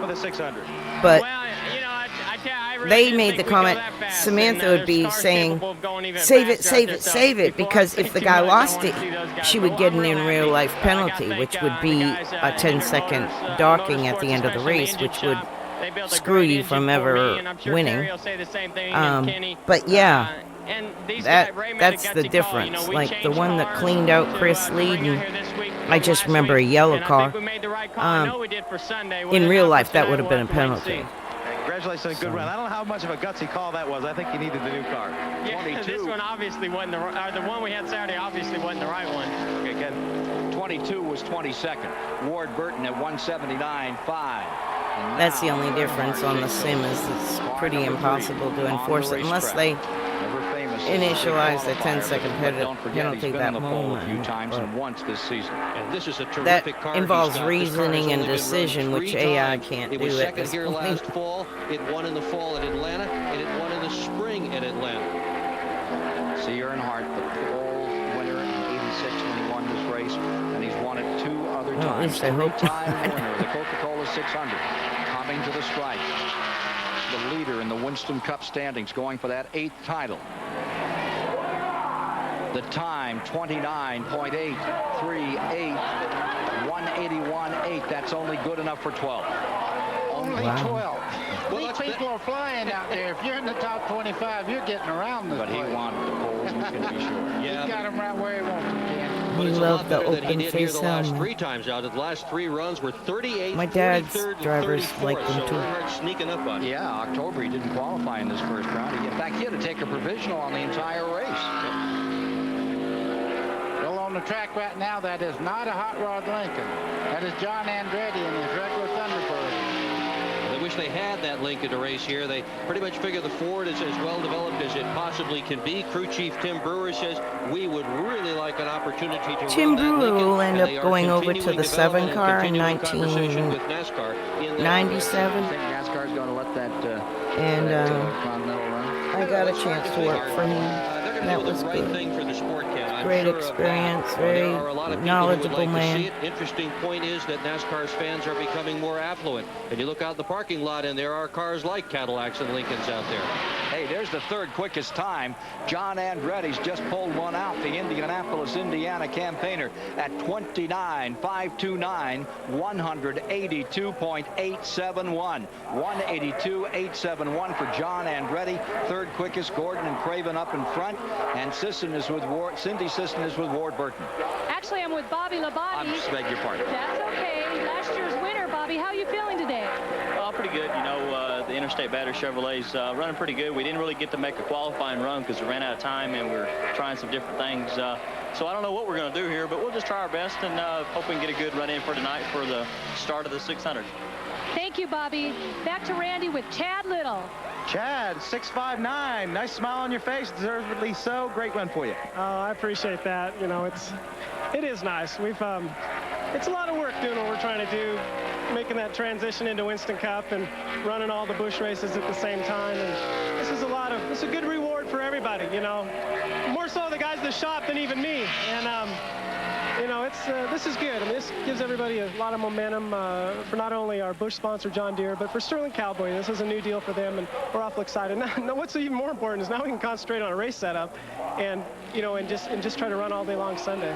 Good luck to you Sunday. Boy, these guys need it. They have not had a top 10 in the Busch Series since like August of last year. Michael Waltrip just turned the 6th fastest time, 29.675, and that has bounced out of the top 25. Sterling Marlin at 179.2. Tightly packed here tonight, and the winner of the Winston Select has put himself up in the top 3. My dad will work for that car in of a second. 97. Between Craven and Andretti. The following Chad Little year. just made a very good point, Ken I Squire. think there's a and it photo is of him in those who the make the top pits 25 tonight on can the then bottom concentrate on getting their car ready for the big race on Sunday. in the band. Those who do not must continue to concentrate on qualifying to try to get into the program. Kenny Wallace is now on the track, and there's a little smoke off the back of that square D.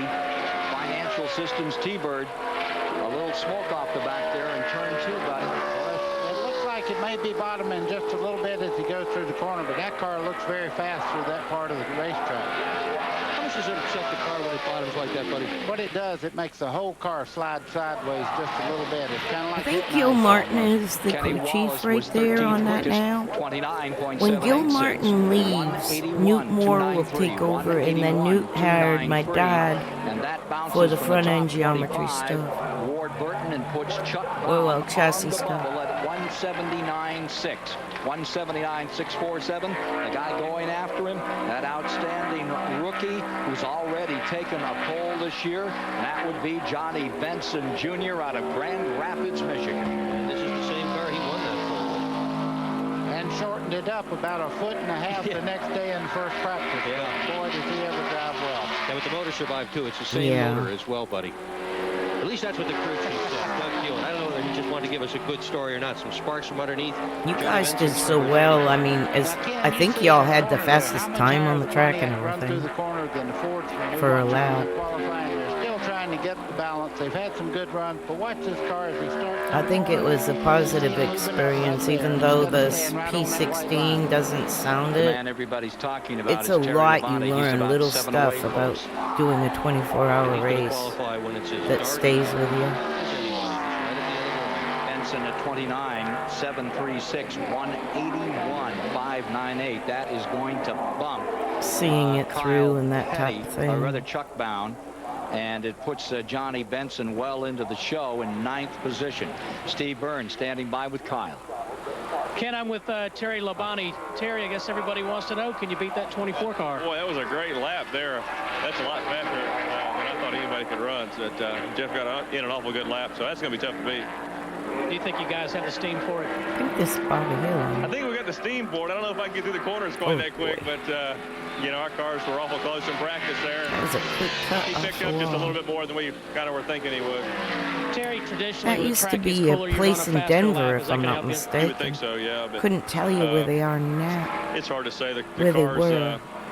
Like in my mind where it was, but I know it was in Denver. Quicker, and sometimes it doesn't make much difference, so we'll just have to wait and see. Okay, oh, I do know where it was. Somewhere near where the Fleetwood on the track. House building place driver was. with Jasper engines, number 77. That Ford comes back to the stripe, and let's see what we get for a time. Bobby Hillen does the 29, 786, 181, 293. Not bad on Bobby Hillen at all. 15th quickest. 0.985, and Bobby Labonte has just completed his run. 3 career poles for him. I beg your pardon, he is now on the flag. Just took green, headed for checkers. Qualified second here last year and then went on to win the race. Labonte, strong runner here at Charlotte Motor Speedway. 50 cars came here to try to do this. 2 of them aren't going to take time. Mark Gibson and Robbie Faggart both crashed this afternoon. Drivers are fine, cars are not. 1995 600 winner is 4th quickest. Show him some sparks out. 29. A little pressure there. From Terry Labonte. Maybe if he doesn't make the pole, that's his pay for the night, $29. And 35 cents? Yeah. So there you see the time on Bobby Labonte. And that makes him 4th fastest, and Randy has John Andretti for us. Well, John Andretti, Little Caesars Ford with a big lap for you guys. Nice job. It was a big lap for us. Came our Little Caesars Ford was great, and I guess hopefully I'll make the drivers meeting this time so I can start up there too where I qualified, but we're real pleased with that, and as Joe Dan always tells me, be sure to thank all the boys back at the shop, so thanks to all the boys back at the shop. You know why he didn't make the drivers meet? It's Memorial Day weekend. I don't know, I guess I'm getting old and I think he was at Indy. So, you know, somebody told me, they said as they get older, there's a lot of things they miss, and the thing they miss most is their mind, and I guess that's me. What about Indy? Will you miss that? I always miss Indy, and who knows, I think, you know, maybe next year I'll have the opportunity to run back there again, and maybe I'll take Earnhardt and Gordon and Martin and Labonte with me or something too. Have a good run this Sunday. Thanks. 18th quickest Wally Dallenbach at 181, and he knocks Greg Sachs out of the top 25, leaves Darrell Waltrip on the bubble at 180.3. 8 of the top 12 so far have never won a Winston Cup race, as you see Wally Dallenbach bringing his car down. The number 15 from the Bud Moore team, Hayes Modems Ford. Here's Elton Sawyer, and that number 27 getting ready for his run. Elton Sawyer and the David Blair Motorsports Ford. Boy, look at the fire flying out of that car as it goes down in the corner. I noticed most of the Fords are dragging getting into turn 1. They must have a lot of downforce going into that corner. This is only Sawyer's 3rd attempt at a Winston Cup. Whoa, he's gone. Sawyer's gone. You see what caused that? He bottomed out. The pumpkin hit the ground. In turn 4 and all the way to the bottom. Hard hit for Elton A lot Sawyer, of less still looking for that first experienced career pole. crew It's chiefs sure not will gonna like be here. throw these soft-ass springs in the rear Moving around, that's always a good to get the sign. spoil out of the air, All but the teams that it's putting misfortune no could happen grip to, on this your team surely rear did not need it. They had axles skipped Sonoma to or get ready for rear Charlotte, tires, put a lot of which energy, a touch lot of the effort, track. a lot of time into it. And as you can see by the quarter panel on this race car, He doesn't there have any is sponsor. No sponsor. David Blair, the car owner, is sponsoring this thing right out of his own personal hip pocket. He's an attorney. Yeah. Let's take another look at what happened to Elton Sawyer up here in turn 3. Here's the approach. Ken, you see him going in now. He's going Today's right director down of towards the white NASCAR line. right there. Right there, it bottoms out just a little bit. Now, as he starts in the corners, just losing grip. It must have felt awful good in 1 and 2, and he figured he could get through there as hard as he did down in the part of the racetrack that's under the shade. Another angle. This will be real time. Scorer's booth, you see it to the left.